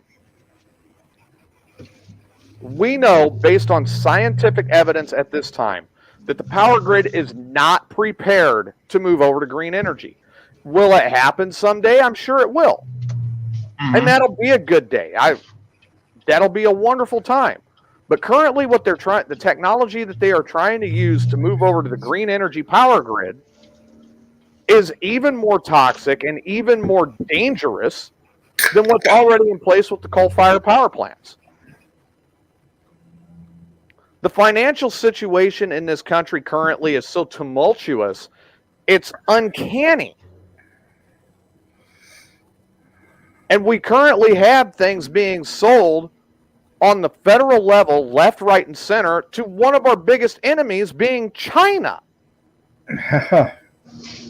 to support the different programs that are already in place.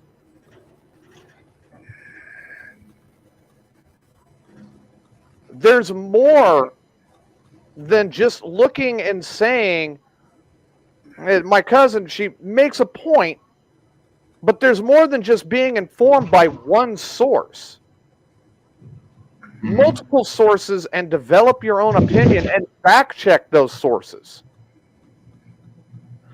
I can tell you honestly from a first-hand visual experience that the southern border is not secure. And it is a danger zone. I lived there. I saw it. I've been argued with about it. That's not the case. And I know plenty of veterans that are not going to allow the country to be sold when we fought to protect it. The direction that I see where everything is moving is in a direction that does scare me personally, because I've seen that direction as well.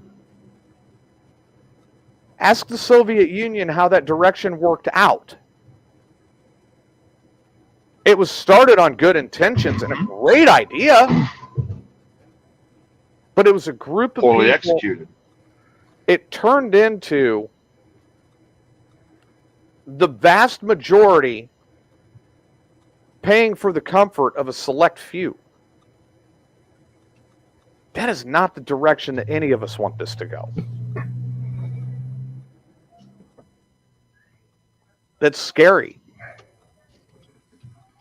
I've seen the lines where people were waiting in line just to get a loaf of bread firsthand. My travels around this world have shown me the various different types of government, from aristocracy to communism to royalty hierarchy to parliamentarian to democratic congressional and everything in between. I don't talk about these things willy-nilly. I do my research and I back check everything. And then I double check it. And I see both sides of the argument before discussing it and creating my own opinion. And that's always been the case. I will be the first to tell anyone that our racial equality, our LGBTQ equality, all of the equality that's out there, it's not. It's not there. Nope. It's not there. And you have the House of Representatives and, well, Congress actually did a great, big, huge, positive move in upholding same-sex marriage and turning that into law. I'm glad they passed that. That was a great move by them in the first place. I was satisfied. I was excited that happened. I constantly make the joke there of, why should gay people not be allowed to be as miserable as the rest of us? Well, okay. It's a joke based on the fact that marriage is obviously not for me. I am not someone who can be married. I'm horrible at it. I admit it. We know. Yeah. Got enough divorces to prove it. I know, and you've helped me out so much. All your failures. Oh, just by watching me. Thanks. Yeah. You've taught me never to get married. Right. The only ring I need is my Hall of Fame ring right there. Yeah, there you go. I'll tell you what, Tyler will argue with me on this. Now, I have visited Islamic nations, and you have two different sides of that faith. Yep. You have one side that is just, oh, you're an infidel, kill everybody, and that is what they believe, and it's in the Quran. I've read it. But if you look at the early part of the Quran and you read that, that's pretty peaceful and accepting. And that's the other side of that faith. The ones that believe that. They take that to heart. That's such a positive thing to be around. Now, with the Quran, I don't know if I understood it right, but isn't that they believe anything can be their God? No. Allah is their God, and their prophet was Muhammad. Okay. Yep. Now, here's a little interesting note. The Muslim faith actually holds a very special place in their heart for the Jewish faith. Yeah, I knew that. Because, according to the Quran, there was a point where Muhammad was in the desert and he was starving. Yeah, I was thinking. Oh, you're thinking Hinduism. Yeah, that's right. That Muhammad was starving and he was thirsty. And Abraham welcomed Muhammad into his home, fed him, clothed him, hid him from the party that was hunting him, gave him fresh water, and then when it was safe, let him go on his way. The side of that faith that is really the one that is enjoyable to be around is that Sunni branch. Mm-hmm. And I know plenty of people that practice it. They are some of the most good buddy Mateen. They're some of the most wonderful people I've ever met. I've also been around the other ones. And those like to chamber around and shoot at me. No. And they were good at it. I have a good buddy over in Pakistan named Mateen. He's the guy that designs and makes all my belts. Oh, okay. Never fails. Every holiday, everything. Personally, gets a hold of me and wishes me a happy Thanksgiving, or even on my birthday, he'll call me up on Facebook and, hey, happy birthday, my brother. And yeah, I mean, and that's the people that I dealt with and I really loved. Here's the one that would flip my family out. I mean, completely flip them out all the way. I have friends that are gay, lesbian, bi, transgender. I have some transgender friends that are transitioning. Now I have some that have already completed it. Well, in their mind, completed it. So have I. I mean, I've got it all too. One of my friends that is trans that went through everything, male to female, actually hits on me at least once a month. And I keep going, yeah, no, not my thing, but you're still one of my closer friends. But we get along great. I just ordered a t-shirt that I should be getting here soon. This is LGBTQ plus whatever, and it says supporter or yeah. What are they? I don't know what you bought. They either have like supporter or something like that. that you can get on them. Now, I will say on the other side of this, of course, I also know where they went through a lot of trials and tribulations and difficulties. A couple of them had to give up careers.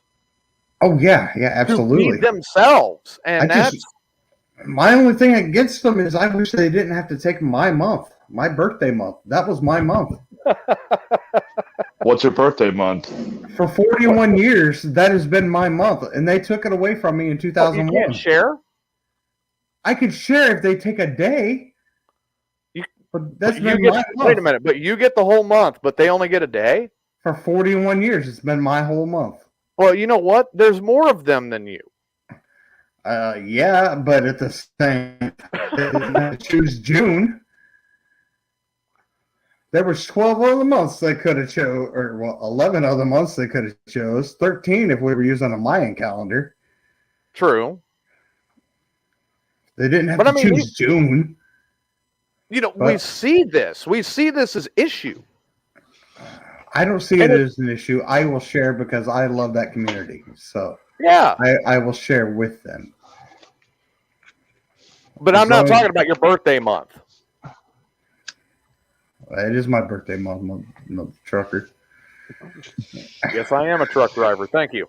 No, I've actually, and it's gone so much even above and beyond that.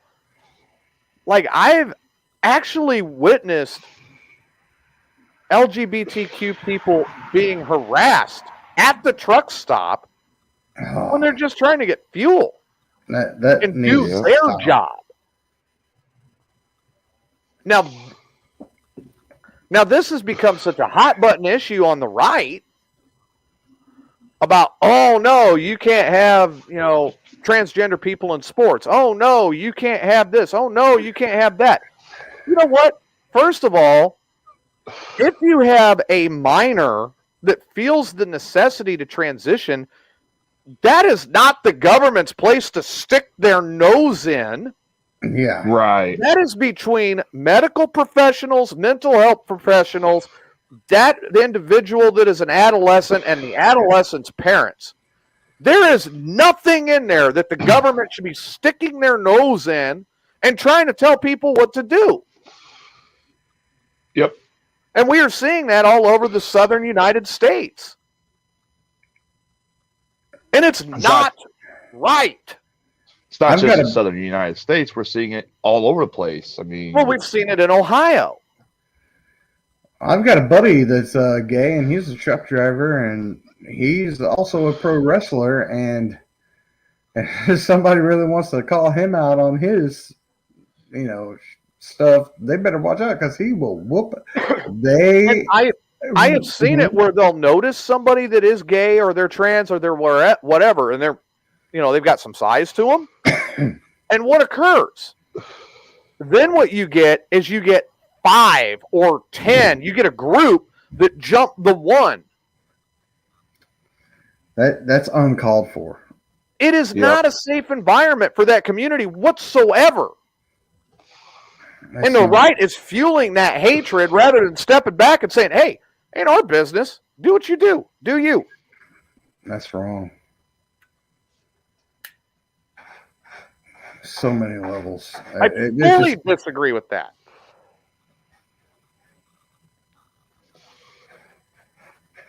Wholeheartedly disagree with that. Every time I'm on Facebook and I see something that says, if there was one thing in this world that you could get rid of, what would it be? Radical hatred. I always say hate. Always. I get rid of stupidity. Well, stupidity you can fix, but hate. No, you can't fix stupid.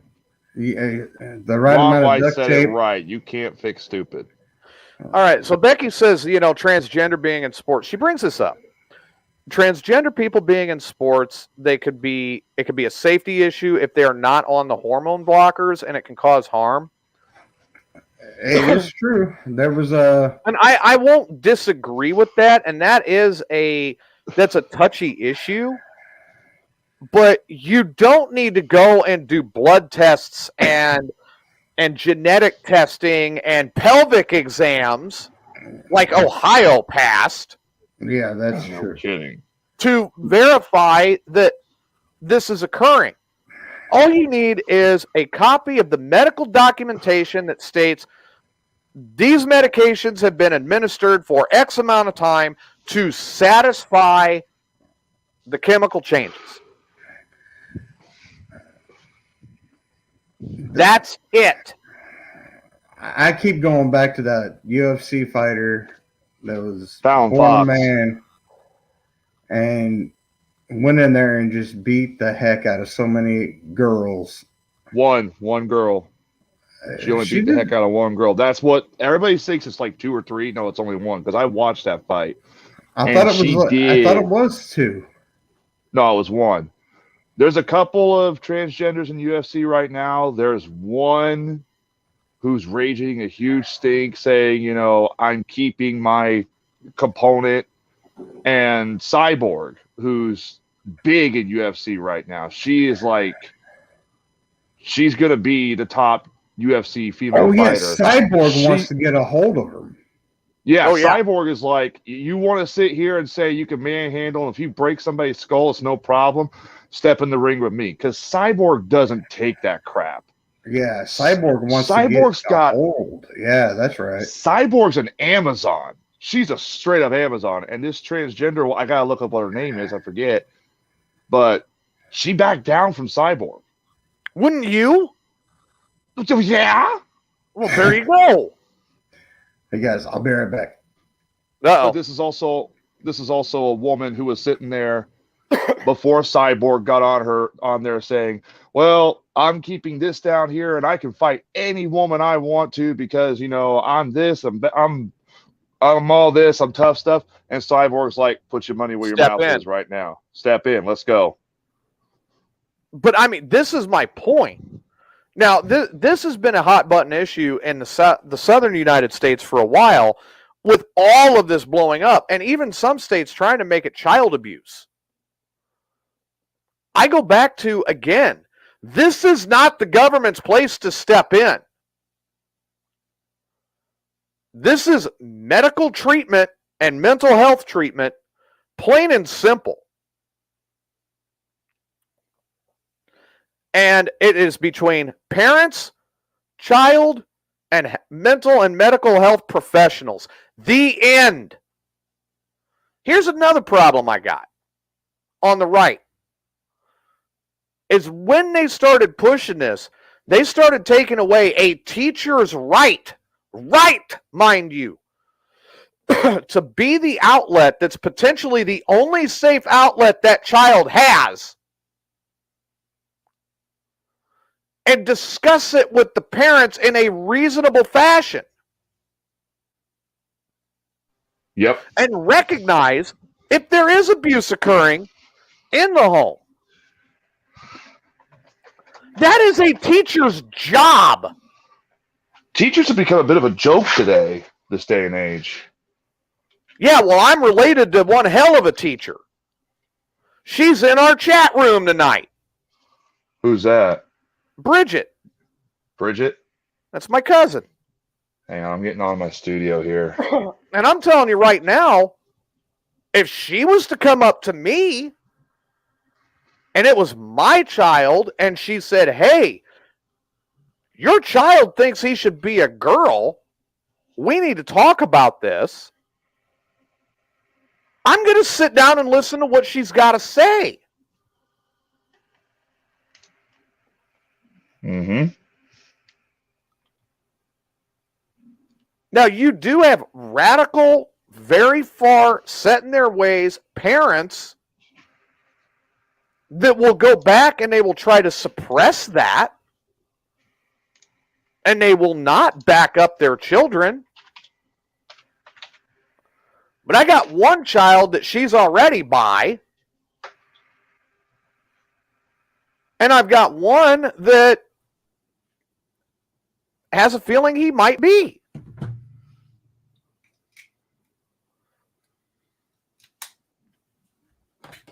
There we go. And you know what my statement is on all of that? What's that? Do you, kids? Be happy. That's all I want. I want my kids to be happy. And I want them to have the same opportunities for success that I have had. And I hope they capitalize on them where in a lot of ways I have failed. I'll be the first to tell each and every one of you tonight, and I'll be very honest with you about it all the way through. I'm a failure as a parent. I am a failure as a broadcaster. No. I am a failure as a car salesman. I am a failure as a mechanic. And the reason I am a failure at all of this is I did not see it through.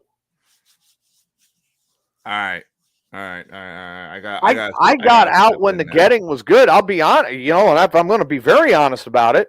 Even though, yes, I have an honorable discharge, I was a failure in the military. All right, yeah, no. Hang on. I got to step in on this crap. I got to. Are your kids in jail? Not yet. Not, okay. Keyword, not yet. Are your kids doing drugs? One of them is. What kind of drugs? Pot. That's not a drug. Do any of your kids know that if crap hit the fan and they needed your help, they could call on you and you'd drop everything, be right there? As best I can be. Then you're not a failure as a parent and you're not a failure as a father. How many years you do in the military? 6. How many tours? I don't want to talk about it. How many? Okay. Too many. Did you come home? Yeah. Then you're not a failure. Some of my buddies didn't. That's I could have made sure they did. That's unfortunately, unfortunately, that kind of thought. My buddies didn't come home. Like this guy didn't come home. My friend didn't come home. That's going to weigh on everybody because you're always going to look at a situation and be like, oh, I could have reacted better this way. I could have done better that way. In Illinois, Bridget, yes, you are mandated to report. In the southern states, they are now getting mandated to not even discuss it. Look, I fully agree that gender identity, gender awareness, sexual awareness, and orientation definitely needs to be discussed. The age is kind of a factor. I think it should be discussed at the age appropriate for the child and their maturity, not so much as an arbitrary number. Well, Now, here's what I mean by that. Like my youngest has already said to me, Dad, I think I might be bi. Here was my response, and then I'm going to give you what my ex-wife's response was. My response, okay, are you happy?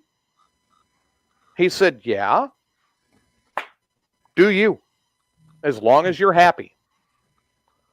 His mother, well, you see, I can't get behind this, and I really can't get behind this because my religion forbids it, but I love you nonetheless. Right there. That is a failure as a parent.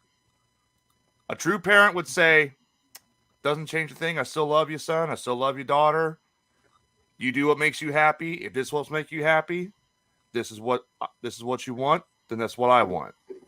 My daughter my 18-year-old got a hold of me and goes, I'm in a throuple. I remember we had that conversation, and I said, there's only two things I could say to that. Number one, I said, are you happy? And, oh, yeah, I'm so happy.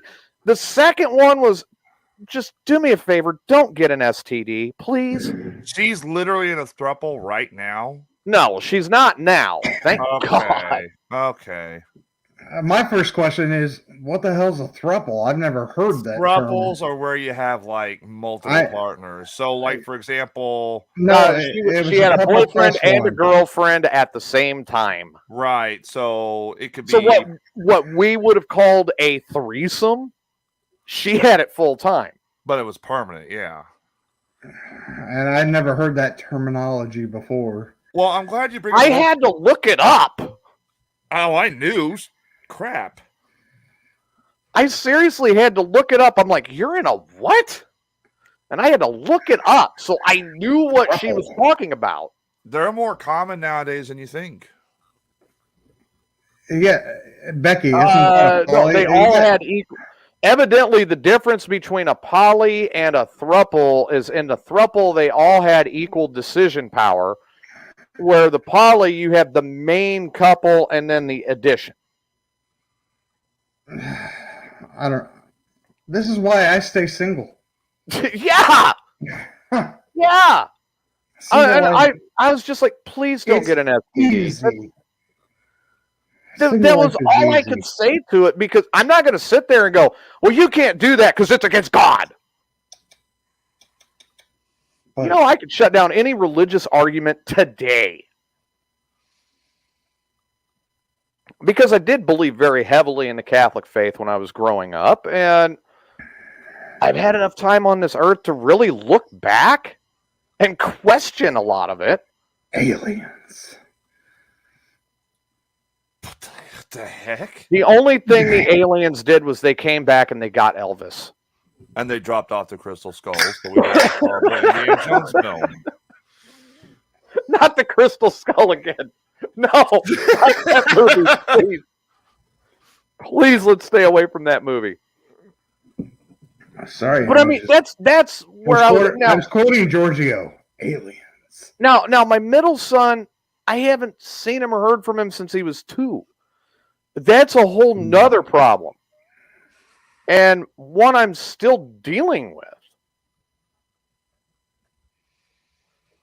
Yeah, Becky makes a good point. Look at the Old Testament. Everybody had multiple wives. The difference is one is enough to give you an ulcer. Fictional characters. What, as written by the aliens? Is that your next one? Well, I'm just saying that thing's been rewritten. It's been rewritten so many times. Translated wrong so many times. Yeah.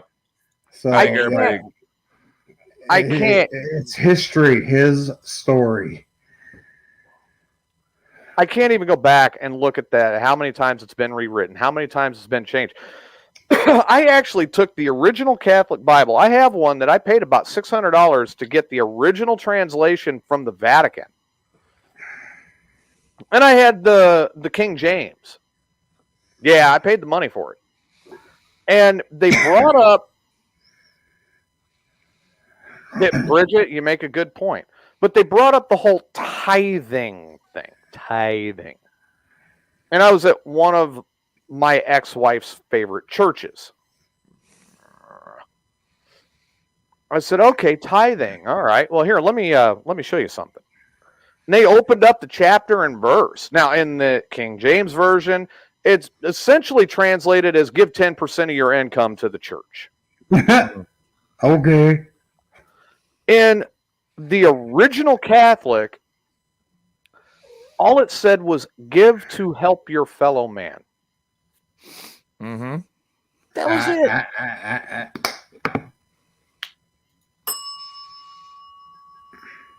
Give to help your fellow man.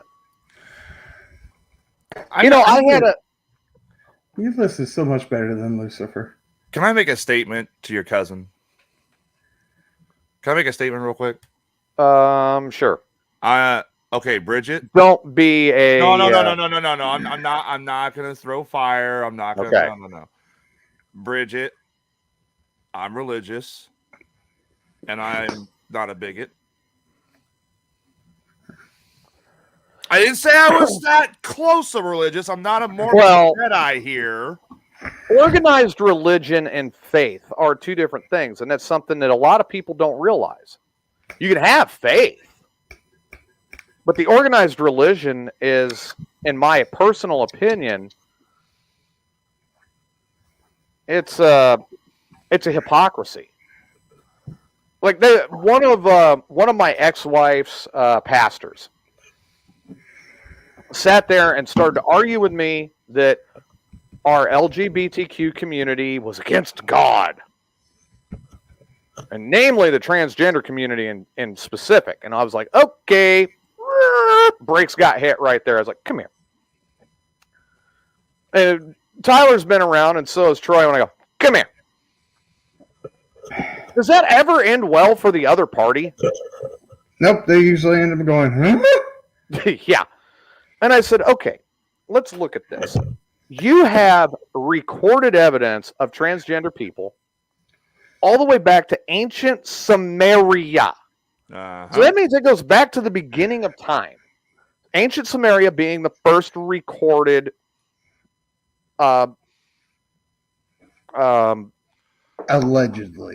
Oh, God. The first recorded group in history. Okay. Yes. This goes all the way back to ancient Samaria. Allegedly. Well, it's wrong. I was like, that means it goes back to the beginning of time. If it goes back that far, then the evidence states that anything that goes back that far, it's gone back all the way. Okay? He goes, okay. And I said, did God make a mistake? Well, God doesn't make mistakes. I said, well, transgender people have been around since the beginning of time. And so have lesbian and gay and bisexual and all of it. They've all been around since the beginning of time. So if God created everything and they've been around since the beginning of time, then how are they there? Oh, Satan did it. I said, wait. According to myth, Satan does not have the ability to create, nor does he have the ability to destroy. He's a fallen angel. The only thing he has the ability to do is influence. Hmm. Now, all of these people were there before Samael fell and became Lucifer. So if that's the case, now we're back to, did God make a mistake, or was this part of the plan? And then he goes, well, I don't know. I said, well, here, let me give you another little clue that might give you an answer to this. If you fast forward into the New Testament and you look at the Sermon on the Mount, Jesus was teaching that you love everyone regardless of whether you agree or disagree with what they stand for or who they are. You love them nonetheless, as you do your own family. So if Jesus is teaching this, this has been around since the beginning of time, why are you not practicing what you're preaching? Allegedly. Was this a mistake that was made by God, or was this a challenge to open people's eyes and make them realize that not everybody is the same, no matter how you look at them? That pastor turned around and walked away from me, telling my ex-wife on the way that I was never allowed on the property of the church again. He'd been bested, and he knew it.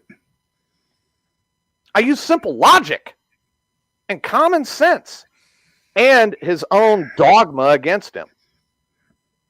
Yeah, I did the same thing, except I used aliens. You are just on the alien kick tonight. At least he's not on a flat earth kick. Well, there's more truth to the aliens than there is to the freaking Bible. I'm sorry. Sage, I got a movie for you to go watch if you're into that. Okay, because it's all wrong. It's an old 1967 film. It's pretty accurate. Go watch 5 Million Years of Earth. I already have. You already seen it? Mm-hmm.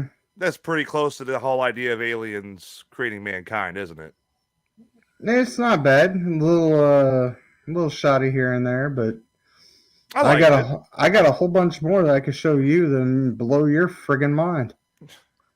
Okay, so Bridget's in here. She says she considers herself a Christian, but not a Christian nationalist.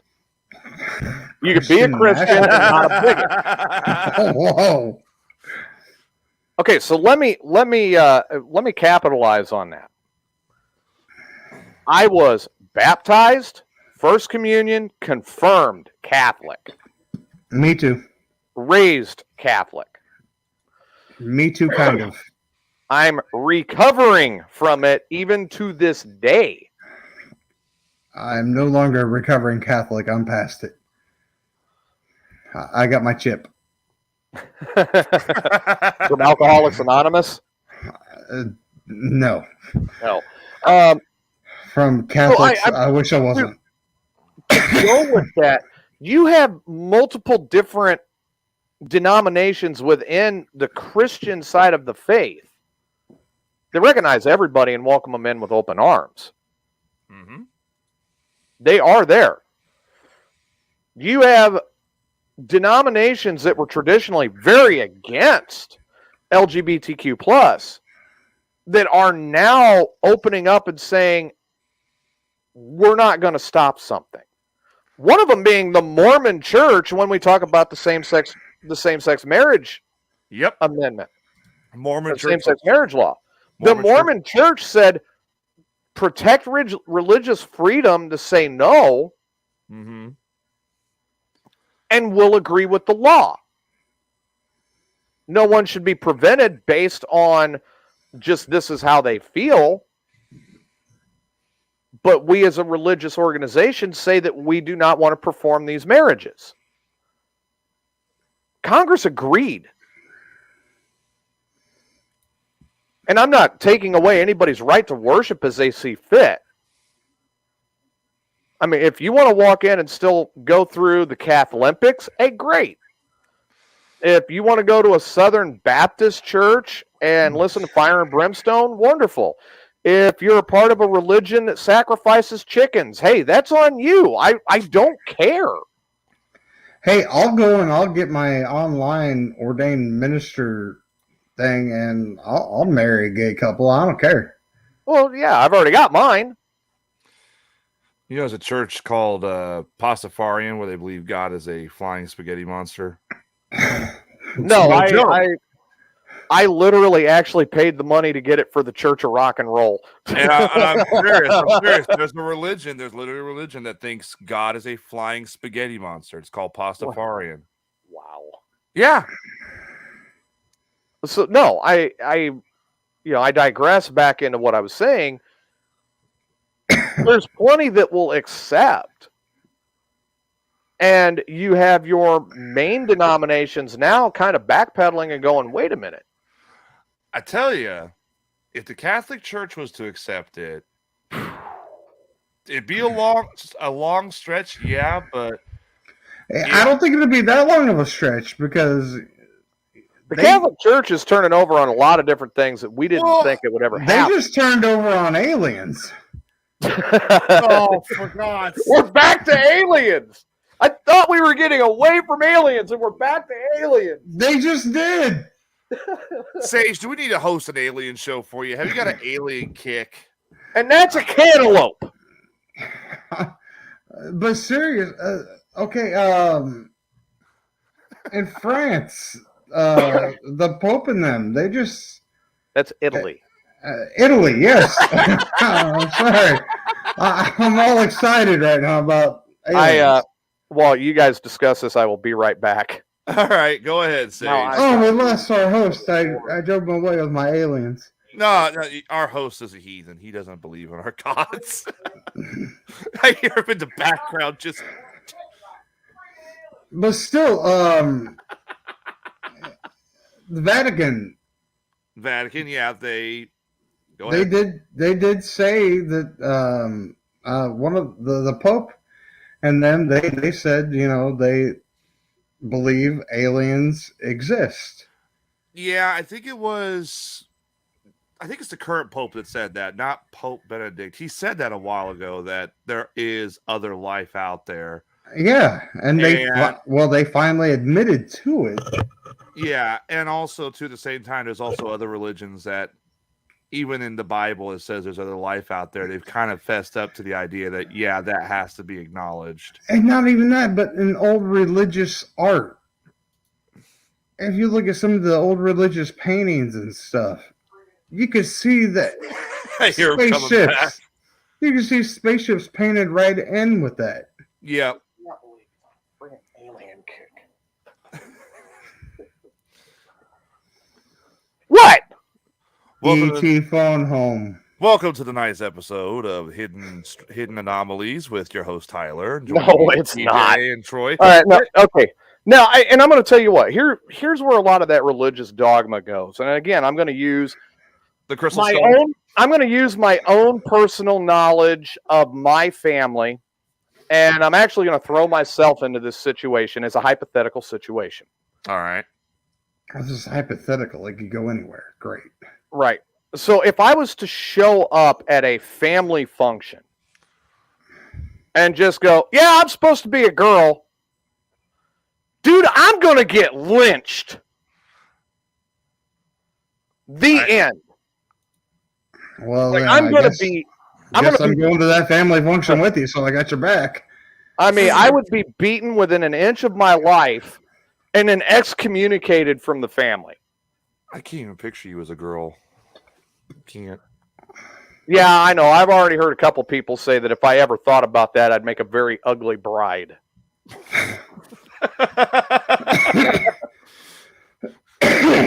But it would happen. Okay, my family is so set. Hey, how's it going? How's it going, Sue? My family is so set in that Catholic dogma that if I was to do something like that, I would be lynched. Can I answer Becky's question while you're taking a drink? They were high from the chemicals in the paint back in the old religious paintings. No, they weren't entirely. No, because the chemicals back in the day were all natural things. I like how DJ's talking about, hypothetically stirring the hornet's nest at his family. Right. And me and Sage are over here talking about aliens. I mean, it would be a great way to stir I already the hornet. said I'd have his back. Dude, it'd be a great way to stir the hornet's nest up.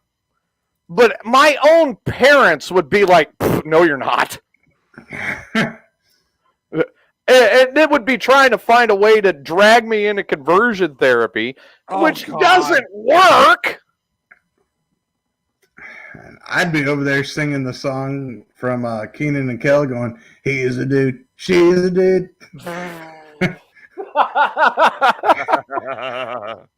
Cal likes so much soda. But I mean, I'm serious. That would be what would happen. That my family, in a nutshell, they are wrapped up in that religion all the way, and no one can do anything wrong. Oh, I can fix that. But wait, there's more. Pope Francis, exactly. Let's go back to the 90s and the early 2000s and the Catholic priest molesting issue. Oh, Lord, yeah. Yeah. But they could do no wrong. Yeah, because molesting is not wrong. But you have people that are out there now that are on the very, very far left. I'm not talking moderates now. I'm talking very, very, very far left. They're saying, oh, they're not child molesters. They're minor attracted people. Yeah. Yeah, that's crap. Oh. I hate this whole thing. And I'm going, wait a minute. No. Yeah, that. My son needs to talk about something.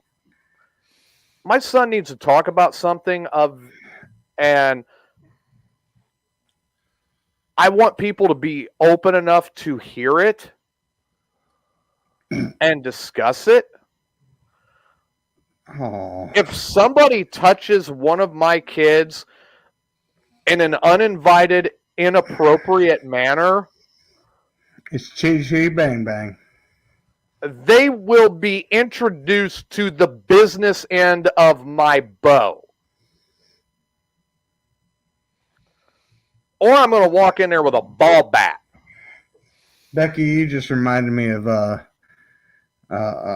Robin Williams and Mrs. Doubtfire. Yeah, I know, right? Well, Bridget, you're in that situation. You're one of the only ones. If you think about our family, if you look at the Zerletich side of the family, no, there'd be no acceptance or very little. Well, that's whenever you call in Cousin Troy Ramsey. You know, my Uncle John and I actually discussed you going to a reunion, and then we do Mayhem live from the reunion. He's like, so many people's heads would explode because that show's foul. You sit there at a reunion.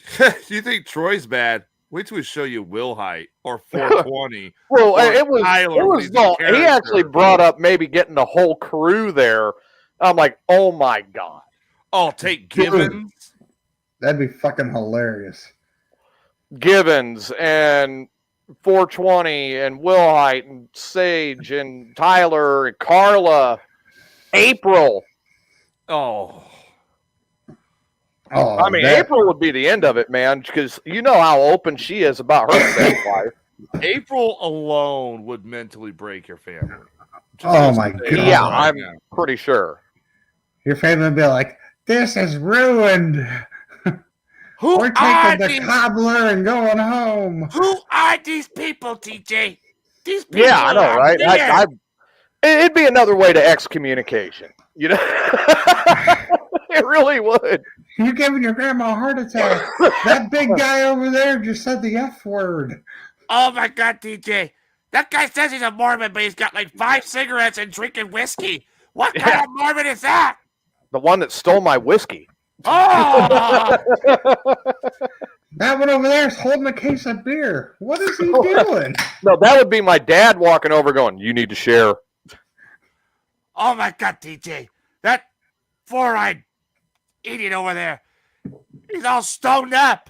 He's passed out in the pool with his boxers. Dude, I'm telling you. I look at my dad's side of the family. And it's so short. I tell you. Why you bring midgets to family reunion? Well, Sue, we would need you there just to beat Tyler with the cookie sheet. Sue would have to keep me on a leash, for God's sake. All right, Tyler, you're drunk. Go to the car. If you act up, Troy's got the shock collar. I look at my dad's side of the family. Dude. And my dad's side of the family is the literal embodiment of the right. With a few exceptions, it's the literal embodiment of the right. With, okay, yes, we need to focus on our defense. We need to focus on our infrastructure. We need to focus very heavily on getting our jobs back in this country so we have people at work, bringing that unemployment rate down. We need to focus on advancing our technology so we can possibly see green energy in the future. We need to focus on development. We need to build. We need to create. We need to be that country that everybody aspired to again. We need to see that. Instead of belittling ourselves like we have been. But we need to do it without the prejudice and the bigotry and the hatred and the judgment. On both sides. On both sides. That's why this new Congress. That's why I'm very hopeful for this new Congress. I'm very hopeful also. We finally have the next generation stepping up and telling the old guard Democrats, get out of my way. Now let's just hope they can all play well together. We're going to find out. They won't. No, dude, don't say that because I have a good feeling about this. Well, you've already got Biden taking shots, and you know some Republican's going to get his feathers ruffled. And Biden's going to take his shots, but I think if Congress plays well together, they're going to shut Biden down. Okay. I don't know. You never know. That's where we're at. That's what we've got to see. That's how we've got to understand. We got to see how they work well together first. We got to understand how that's going to unfold. So I got a news story for you. Since you were talking about teachers, I was trying to get into it, but we kept getting interrupted. Okay, well, please. Go on. All right, this is an about aliens. It's not an alien story. So there's a big controversy going on right now that's added more fuel to the fire about teachers and where their boundaries end. Apparently, a California teacher has outraged parents when they found out she was introducing BDSM materials into her classroom and said it helped kids. It helped kids with their identity crisis. The English teacher at San Juan Hills High, previously identified on the school's website as Danielle Sierro, is known as Flint. Flint posted repeatedly on TikTok about sexually explicit books, which the district was later forced to respond to amid parent outrage. As of right now, she is on administrative leave. Flint went on to TikTok and said that people get really mad about my queer library. I have like 200 titles that are specific to the LGBT community that I've been curating over 8 years. These are books that she bring into her classroom to share. Of course, these books. Time out. What is the age generation she teaches? Right now, it's saying high school. Let me see. I can see having that in high school. That's educational material at that point. Please continue. All right. Several of the books were about BDSM and the kink community. This is apparently a history teacher, for one thing.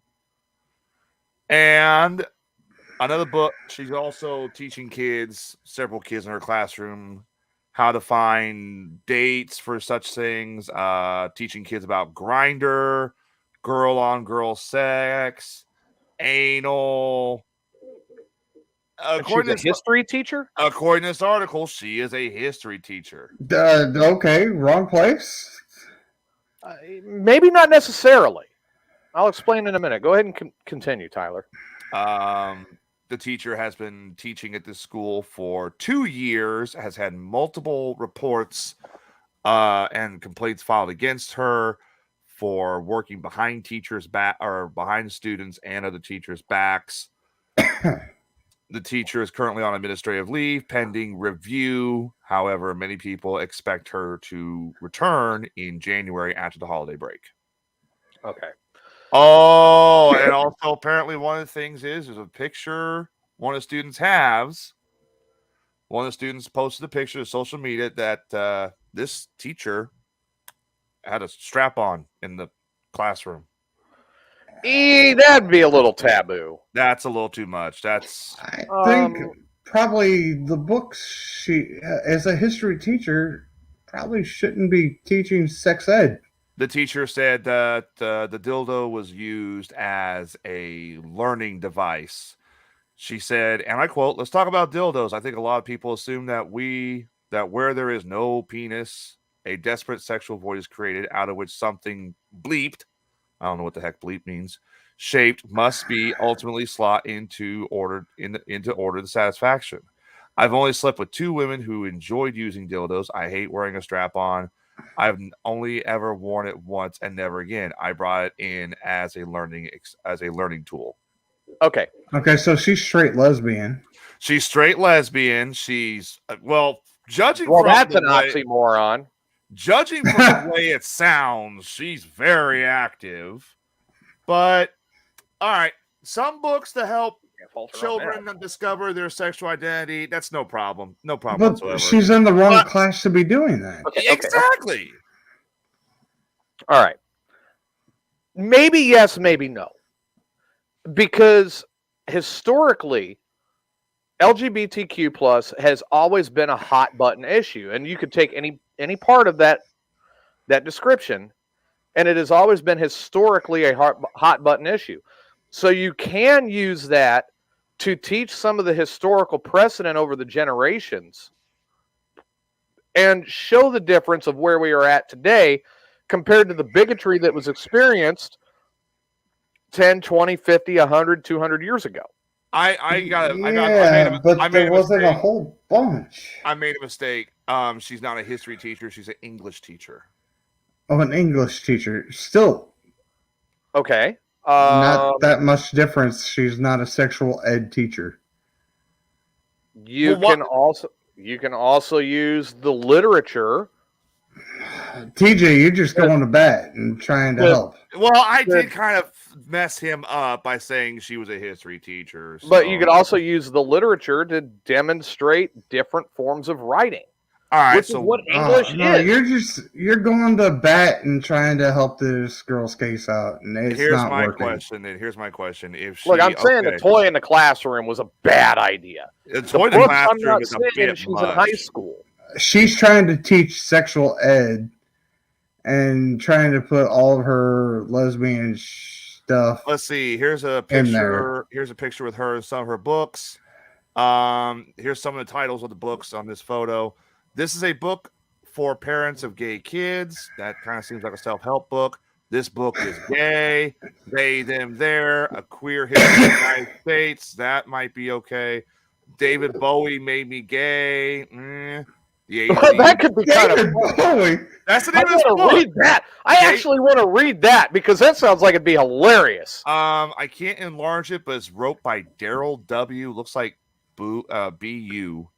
Outlaw Ivy Anderson at the center of the earth. I don't know what that is. The boys in the red dress. We are okay. Gender identity workbook. Dress codes for small teenagers. That seems kind of weird. A book called Outlaw. A book called Normal. This is a weird book here. I Want to Be a Pregnant Man. I don't get that. That's weird. Really, Tyler? You do? No, shut up. And that's about it. That's about all. She's on TikTok as well, where she happily shows off her library. Good for you. I collect Transformers. You want to collect books on LGBTQ? Everybody's got their little kick. As long as she's remaining to the required curriculum, if it's something additional, it is high school, and if she's using it as a literary example, I can see that.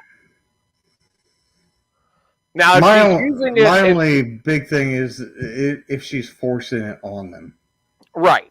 Now, what you're seeing automatically, and this comes from that conservative viewpoint that you stand on, and I'm not knocking it because we agree on some issues. You're automatically seeing someone who's trying to groom the next generation. And I'm sitting back and trying to take the high side of it and go, maybe she's using it as literary examples of different forms of writing and different forms of subject. Well, here's my thing. Children don't go to school for that purpose, especially for English class where she's going to. Well, that has nothing to do with an English class, though. You're there in an English class. If you remember back to English, you're there to learn adjectives, verbs, this and that, and how to write in English class. Well, maybe that was junior high English. My high school English class was mainly literature. I will say this. I'm looking at a picture of her right now. She's really attractive. I'd go to her class. And you know what? She wouldn't go for you because she's a lesbian. You could also look at that along the lines of maybe it's being used as a way to break up the current monotony. And do you really want to go back to high school and read Animal Farm? I don't think I read it in the first place. You never read Animal Farm? You never read Animal Farm? Have you ever read Of Mice and Men? Yes. Oh, okay. Yeah, I read that one. Yeah. It's along the same parallel almost.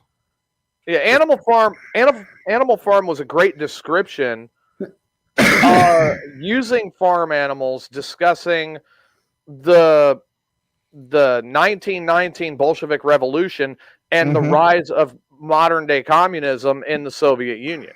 Yes. Yeah, I think I just did Cliff Notes on that one. No, I read that one. Now, I personally read the book and I really enjoyed it, and I actually own a copy of it now.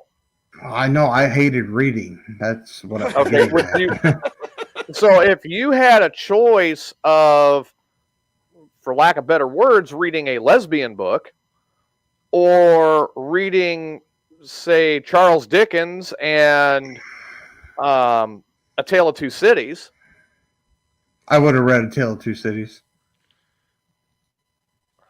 Or that's only because I've already read it and it was awesome. It's a phenomenal book. Hey, A Tale of Two Cities kind of relates to this day and age we live in right now. It's very true. Or how about going back and read To Kill a Mockingbird? Oh, I would totally read that again. To Kill a Mockingbird, again, another book that kind of relates to today's modern age. It can be translated there. Yeah. Oh, let me see. I'm trying to think of one that was really, really boring.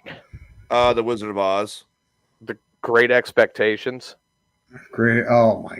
What was there was one book I read. It was The Great Expectations was not that book. Great Expectations. I mean, think about that one. That was another Dickens. Yeah, that was The Great Expectations was not that book. That book gave me no expectations. But if I was to go back and look, and then you think back on, would you want to read Macbeth again? I hated Macbeth. No. So if you had a choice between a lesbian book or Macbeth, probably a lesbian book. Okay. Well, but yeah, Great Expectations about killed me. But at the same time, it was easy to pass that quiz on Macbeth. Probably easier to pass the quiz and lesbianism. Yeah, Sherlock Holmes. I've read a lot of Sir Arthur Conan Doyle. Oh yeah. Oh yeah. I read a lot of, I did read a lot of Shakespeare. Julius Caesar is probably one of my favorite playwrights of all time. I love Julius Caesar. I didn't like Shakespeare. Hamlet was amazing. Shakespeare's overrated. Romeo and Juliet was probably the greatest romantic tragedy of any era. No, I didn't care for it. I'm not talking. I think that's because I was made to read it. So we're up to that time. I have the coin. Oh, Tyler, since Troy called it last time, you get to call it in the air. Heads or tails? I don't want to do it. And I even used the MP coin tonight, so heads or tails? Heads. It is tails. Troy? What? Conservative, liberal, or pass? I hate this. Liberal. Liberal? All right, so Tyler has to take the conservative viewpoint.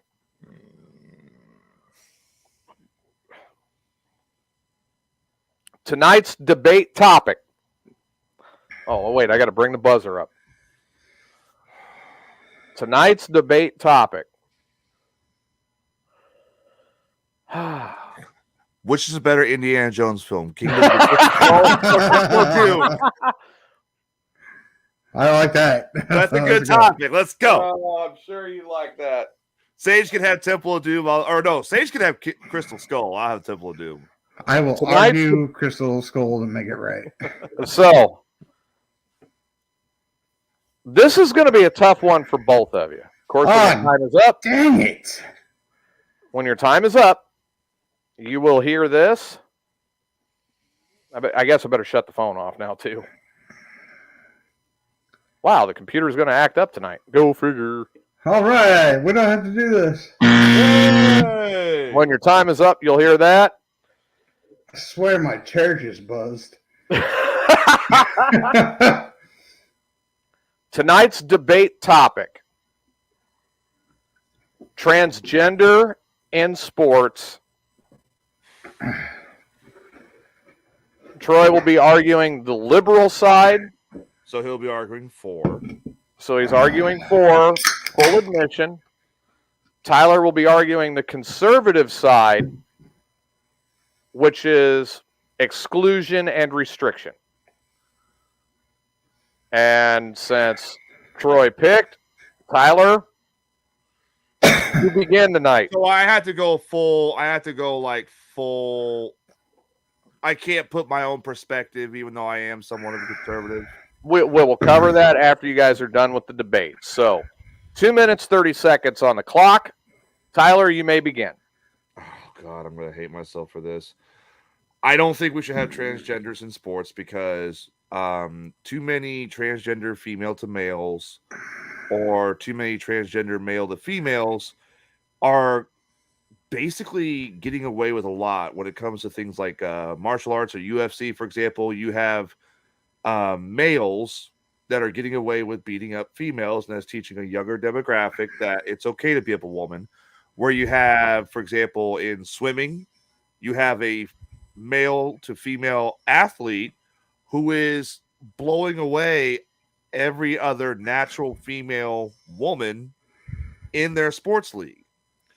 And it's making it an unfair environment. It's completely removing Title IX and just tossing it out the window 100%.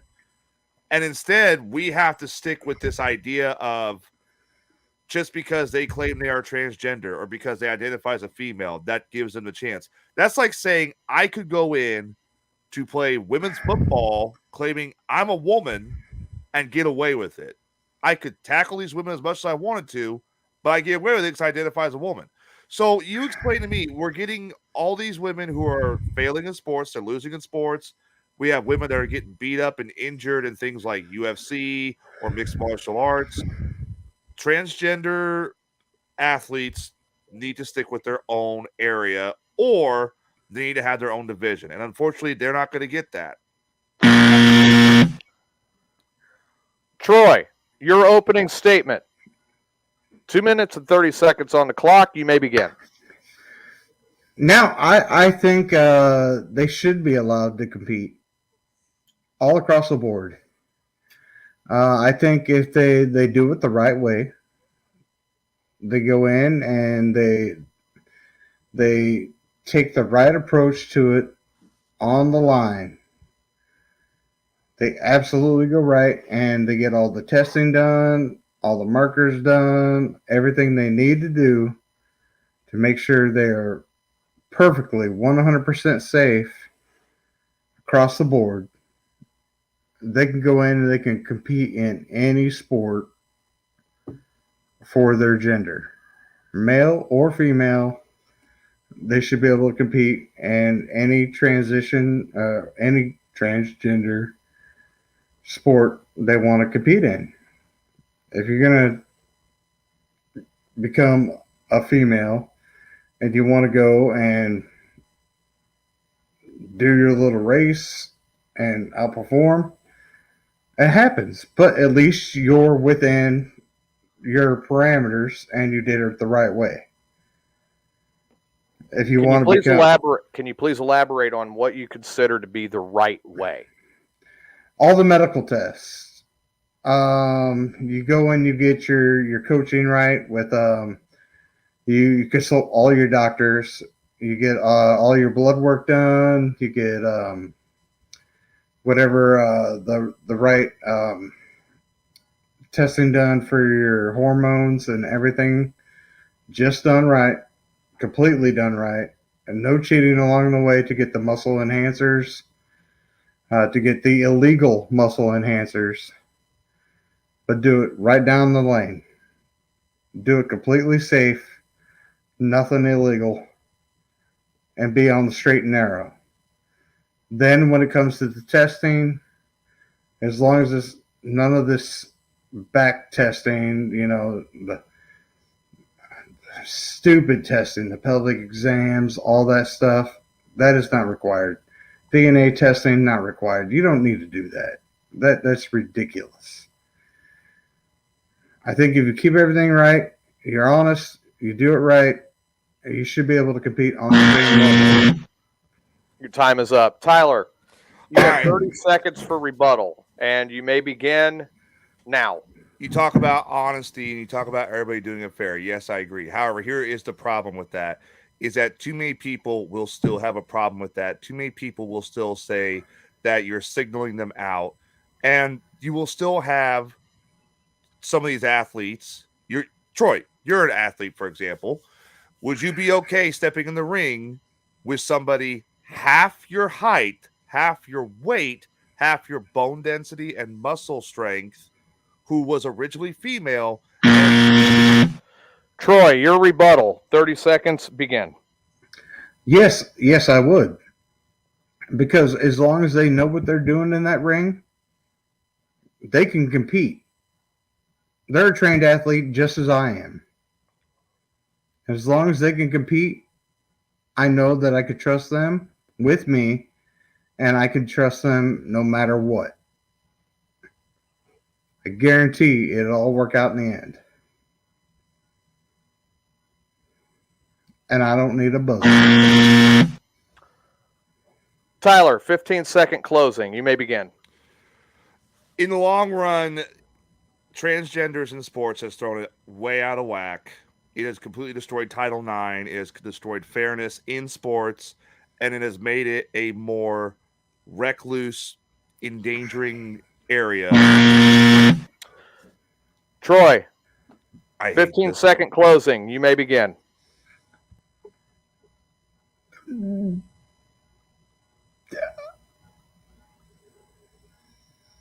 That was a hot spot.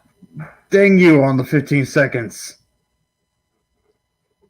Closing. Should be allowed but monitored. Okay. Now let's get to real opinion. Tyler, a little difficult for you. Mm-hmm. What's your real thoughts? I think that transgender should be in sports. I think that we do need a different system than what we have now, as opposed to just throw them in, because it does destroy Title IX. It does, but I do not want to completely separate an athlete, whether they're male to female or female to male, based upon what they're going through right now genetically. We need to find a good placement. Maybe it's like, for example, some people said transgender leagues. So screw that. Let's do weight league, like heavyweight, lightweight, that kind of stuff. And put someone like, let's say you have a male to female lifter, put them in the heavyweight league, because that's more about their muscle control and everything. Troy, I know it was hard for you. You were trying to figure out how to argue it. Yeah, it was hard, but it wasn't so hard because you were kind of leaning into some more of that conservative thought. So you were sitting more at a moderate. Yeah, I was on the fence with some of it. Your liberal train of thought is literally, if this person says that, for example, this one says they're a girl, they can go play right now. Yeah, with the girls. and this was a really tough topic. As you pointed out, you said it was going to be a hard topic, and it really is, because this is something that we're still not quite used to dealing with. Because, this just come up within the past 4 years, really mainstream. Right. And trying to figure it all out and trying to put it in its own placement. I don't think it needs its own placement quite yet. But I do agree with some of what Tyler said, is we need to figure out a way to balance the system with it. And I think the thing we need to really do is figure out how we can kind of control it. Like the biggest issue is, one, that MMA fighter. Two, that dude girl swimming in the Olympics that couldn't hack it as a dude and got shut down, and then went in and destroyed the women in the Olympics. Mm-hmm. That wasn't even trying to transgender, and that was obvious by his body. What did he do? Let his hair grow a little bit? Whoa. That was about it. So maybe next week we'll have a little bit more of a fun topic. I mean, the the topic may be on this. Has Lightfoot done anything? Given the mess she was dealt, Lori's delivering. And she was cool during COVID. Hey, did you order thousands of new jobs and a pepperoni? Told you she delivers.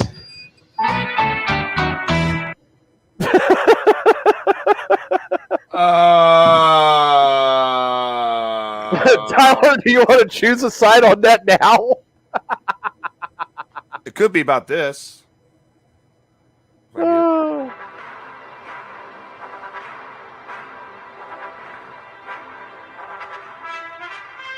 Yeah, Troy's going to sit there and tell you it was aliens that wrote it. No, they didn't write it. They just delivered the crystal skulls. All right, so Lori Lightfoot get back skull on in her point head. on this subject. I certainly agree that if an individual identifies in a certain gender, then there is a crossover point where they should be able to participate in their identified gender's sports. Here's the key. You actually have to know something about people who transition before making that call. Yeah. There needs to be some sort of a stipulation, because you can't be Bo Jackson and then say, "Hey, I'm a girl now." Right. And go out there and just compete in all the girl Olympics and win everything. Now, this is where I stand on this. Knowing what I do because of the friends that I've got, I know there is a certain point where the hormone replacement therapy comes into play, and the hormone levels move from assigned at birth levels to identified levels of hormone replacement. And that's what it is. It's hormone replacement. All right? Yeah. So, what the hell, Tyler? What? So, you have to look at that, and you have to consider that, and you have to think about that a little bit. Once those levels are over a certain point, and the doctor can effectively report that, then you're going to see other physiological changes that more represent the identified gender. So for male to female, you're going to see less muscle mass, less strength, less endurance, bigger chest. There's going to be those physiological changes. At the same time, if it female to male, more muscle mass, more endurance, and the presentation of an Adam's apple. These body hair. Things are going to change. Yeah. Things are going to change. When they hit that level, that is the point where it's time to say, this is agreeable. And allow the individual in question to compete in the identified gender sport. And that's what I was trying to get across, and what I was saying with the doctors and such, and doing it the right way. However, you do not need to pull an Ohio, where the state of Ohio goes in and they say they want genetic testing, they want pelvic exams, they want all of this done by an independent physician. Which I also mentioned. Negative, Ghost Rider. That pattern is full. Yeah, that's too far. You need to look at this more on have a release signed for specific information under HIPAA for this individual's primary care physician to actually say something and discuss it with the ruling authority as such. And anyone can walk in as a patient and get whatever information they want to deliver to whomever they want. So I could walk in as a patient and get blood levels that were drawn by my doctor and say, this is current levels, and take that to the governing authority and go, here you go. This is where I am at. The end. Yeah. It'll give you your genetic markers and all that. Well, it's not genetic markers. Not genetic markers, but hormone. Genetic markers are going to say what you were genetically born. Yeah, hormone levels. The and end. Such. You need hormone levels and what is going on physiologically at that point. Yeah, and you can get all that through blood work. Correct. Now, once that is completed and identified, and they go, okay, you are at X numbers, go compete. Yeah. They're not going to need a pelvic exam because your bones aren't going to change. They're wanting a pelvic exam to go in and see if the big one that they're arguing is male to female. And they're wanting that pelvic exam. Even post-surgical, they're wanting a pelvic exam to go in and prove a uterus. Uh-huh.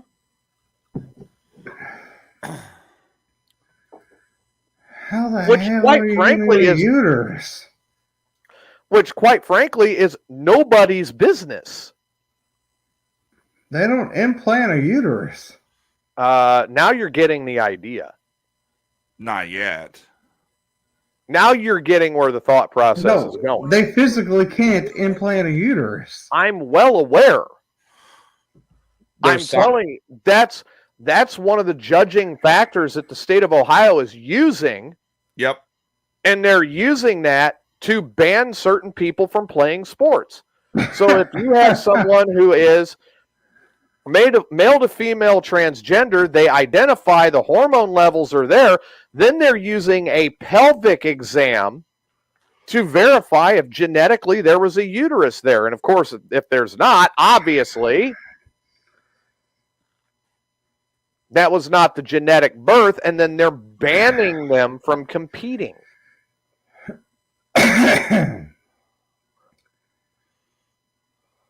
That is not correct.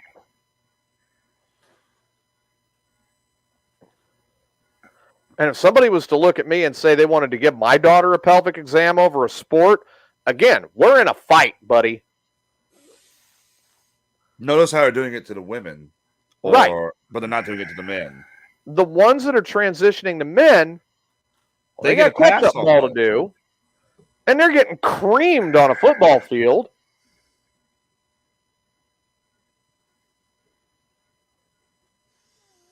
So what do you say, you know?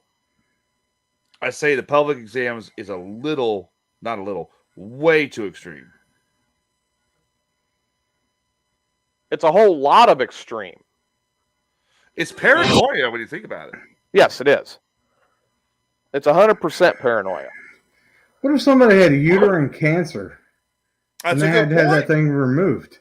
Well, it ain't going to matter. You can get uterine cancer at That's birth. where they're also verifying with the genetic testing.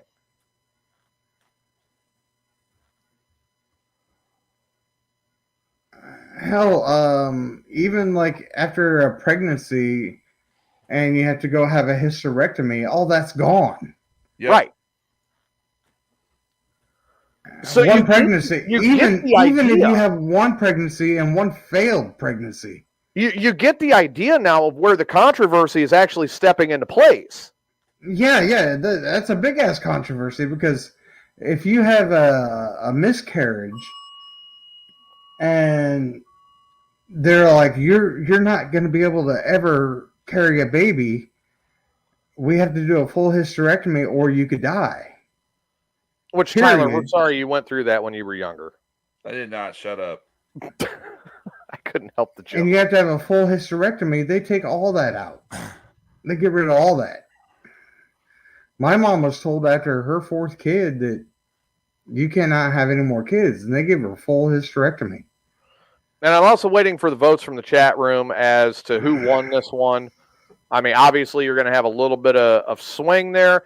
It was a difficult one for both these guys to argue. And Tyler won the first one. Tyler did win the first one, which Troy was upset about.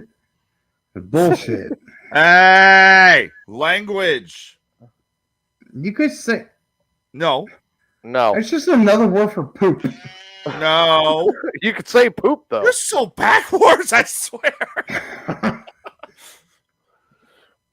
Tyler argued way better this week. He won. Becky. You were so wrong. All right, let's have the next debate. Which is better, Kingdom of the Crystal Skull or Temple of Doom? Let's go. Tyler, you have to argue that Temple of Doom or Kingdom of the Crystal Skull is better. It's got aliens, so it's. You know what, Becky? I just think you like Tyler better. What's wrong with that? Because you know what? No, Becky's the only one that's ever voted on these shows. Well, I know. And she's voted for Tyler both times. Well, she says you didn't argue liberal. I thought he argued liberal. This is blasphemy, is what this is. Like I said, you argued more moderate than going to that full left swing. I mean, yeah, you got to come out and call me a Nazi, and you know, gotta call me. You did have all of those options, you know. You gotta call me a MAGA supporter, a MAGA Republican. Yeah, a Nazi, a MAGA Republican, a bigot. You can call them all of that. And then I gotta fire back. Well, you're a communist, you know. I wasn't aware that I could call him all these I don't things. think you can. Well, yes, if he's arguing the liberal side, or if you're arguing on the liberal side and he's arguing the conservative side, yeah, you can use all of that. I'm going to tell you right now. You're literally using like I said, and this was the point of doing the debates to begin with, because I personally do read both sides of everything, so I understand what I'm talking about. You guys are supposed to argue this based on the political side you're choosing in the coin toss. And that's why I'm not telling you what the topic is, because you're automatically going to, okay, if I'm going to win it, I'm going to go this route. You got to go the way leftists to argue the topics. Well, here's the thing. This is what I disagree with, okay? I argued the topic well. No, here's the thing. You didn't argue it well, but you argued it in the moderate stream, which that's where you stand. I didn't argue it best enough for her. Let me put it. I see where she's coming from. It's constructive criticism. Let me put it this way, Troy. Okay, you argued like you had a brain and you had patience. Correct. Leftists argue like babies and people who. Oh, I didn't cry. Not all of them. I don't know. Every time I hear a leftist get put down, every time I hear somebody go up against a leftist's ideas, like, you know, for example, transgender sports, it's only a matter of time until someone throws out a Nazi comment or a bigot comment or a racist comment. So apparently I just I can throw the same thing right at you on the right side too, and I can use one name that you hate as a perfect example. Hey, just because I swing moderate does not mean every single one of them is correct. There are no Jewish space lasers. Yeah, Marjorie Taylor Greene. Yeah. She's just crazy. When you get into that one, she's wacko. Hey, I'll trade you Marjorie Taylor Greene for the Democrats' AOC. The only difference, though, is AOC's hotter. Yeah, AOC is pretty hot. I'm not going to deny that. AOC is a fox. She just needs to shut up. No, she needs to get back to common sense. She had common sense. And that's the only thing I want to see out of our federal government is get back to common sense. Yeah, well, hopefully they'll do it. Or let me be able to do the same thing that they do. Like, I want to do deficit spending and not pay my power bill. And keep being able to get stuff when I don't have money. That would be awesome. Oh, you mean like our Capitol building in Springfield did for how long until? Oh, almost 3 years. They put up Christmas lights and CWLP said nope. almost 3 years, they got away with not paying that bill. That was so great when they shut the power off when they put the Christmas lights up. They were up for. Do for you know days. where I would get not paying my power bill? How long I would have power? A week. A week? Maybe. If I'm lucky, I'll have power for a week. Well, they can't shut the power off on you during the winter. So. I'm in a co-op. Oh, you're. Yeah. They can shut me off anytime. Not legally. Not in the state of I Illinois. pay the bill, they cannot. But if I don't pay the bill, they can come up here and go, oh, something stunk in your bathroom. Shut it off. Well, if you have kids living with you, they can't shut it off. Yes, they can. Yes, they can. My cousin here, my cousin Bill, actually fell back on his bill a couple years ago. He missed the pay date by 3 days. They shut him off. It was January. Oh. And it's a co-op. There's nothing he can do about it. The co-op runs under a separate set of rules. Loophole.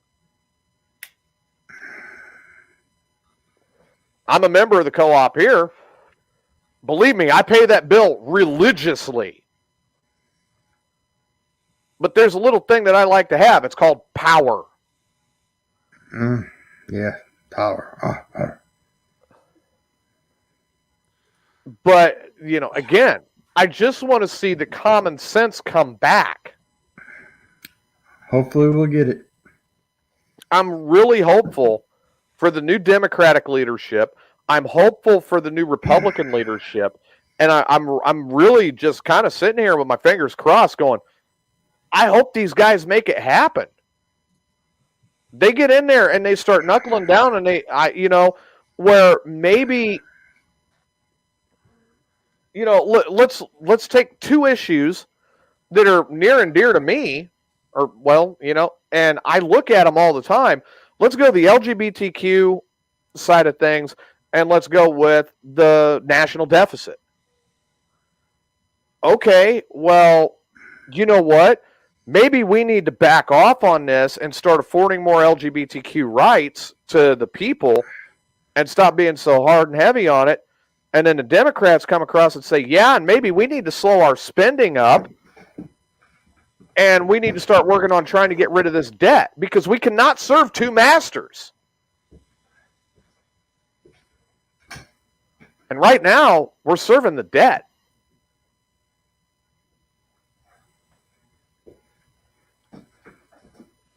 And I'm really hoping that we're going to see some across the aisle work at this point where things are going to move in the right direction again. Well, they start back up what? They start back up in January. January 6th, I think. So I believe so. I'm getting hungry. Now, I'm not going to say that everything's going to be perfect because let's face it, I've been a full-time broadcaster with a subspecialty in journalism at one point in my career as a broadcaster. I'm always going to find something to complain about. That's my job.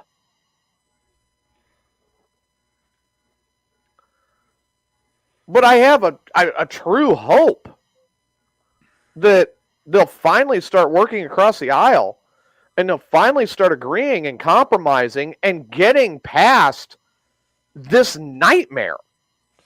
One can only hope. One can only hope. Now, unless the Democrats get their panties in a bunch and start following Biden, then it ain't going to happen. And if the Democrats start firing off, that ain't going to happen. Or Republicans. But we're not seeing that out of the new leadership. The new leadership is coming in and they're saying, we're ready to go to work. We're going to work across the aisle. We need to start making things happen. We're not seeing this from the new Democratic leadership, and I'm very hopeful with that.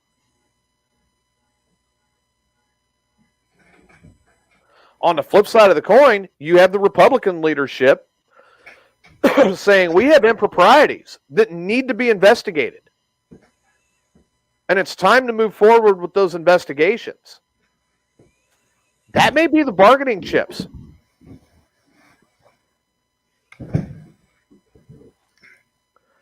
Because you may get the bargaining chip on, hey, you know what? Hey, okay, let's say it's Jeffries and McCarthy, and they're sitting there and they're talking, they're discussing things. And Jeffries goes, hey, you know, Kevin, I understand you really want to go after President Biden. I really get it. I understand. Let's talk about this. We'll back off on the southern border and start working with you on securing the border if you back off of Biden. Ain't gonna happen. It's a possibility.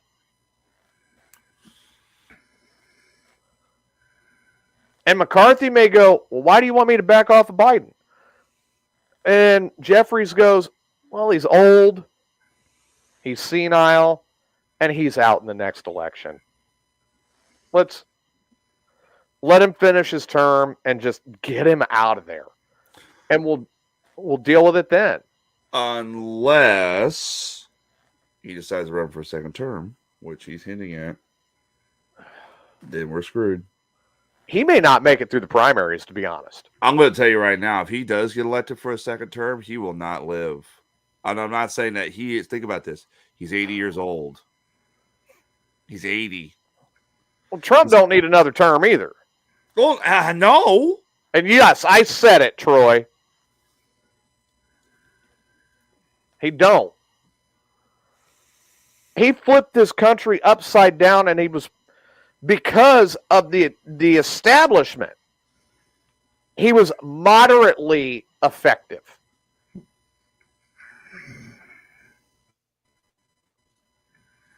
His foreign policy I loved. Oh, his foreign policy was great. I mean, hey, how you doing, Putin? You ain't pulling this with us. Yeah, he did good work over there.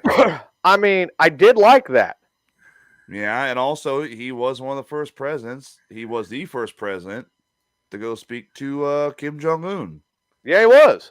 Biden walks right in there and says, hey, Rocket Man, you're done. Nothing with Kim You guys see my inside guy? Yeah, better than Lucifer. This is Buddy. He's a good one. Maybe you need Lucifer in there. He's a little camera shy, I guess. What's up, buddy? But this is what I'm really hopeful to see with our elected representatives that are now moving in. And I'm hopeful. And I'm not saying I'm not holding my breath this time either. I'm actually hopeful.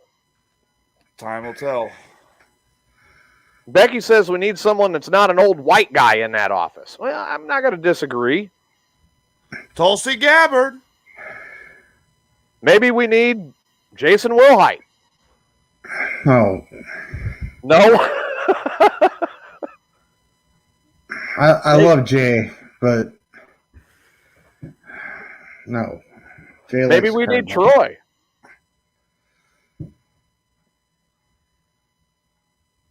That's probably a bad idea, too. The national pastime would go from baseball to drinking beer. It's not already? No, that's the national coping mechanism. No, I stopped drinking. Yeah, when you go to bed at night. No, I stopped drinking to get this country back on track. Maybe we need Tyler. Oh, no. No. No. Maybe we need me. No. We'll be dead within 24 hours if it's you. Why? It's you. I'm such a nice person. The hell you are. Easy to talk to. No. Yeah. No. Willing to work with people. No. Yeah. No. Willing to tell people I don't like to kiss my butt. No. Yeah? No. So I think I'd be good as a president. He's not wrong. We'd be in a war within 12 hours. Oh, yeah. Probably. We'd be dead within 6. No, we would. No, we wouldn't. Crying out loud. No, it wouldn't get that bad. How good are you at math? 2 + 2 is 4. Can you do math without counting on your fingers? Well, I've got 20.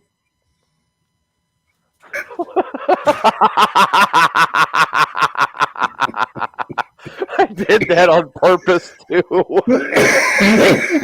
Just to see him get up and walk out of the room. I did it intentionally. He's already doing better than Biden.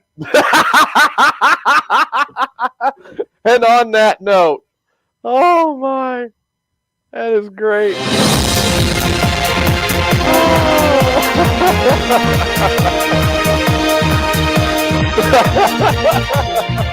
Jackass. Just As to far, see you as, walk far out of as the room. jackasses go, you are the biggest. Just to see you walk out of the room was great. Tyler, your final thoughts for tonight. Final thought.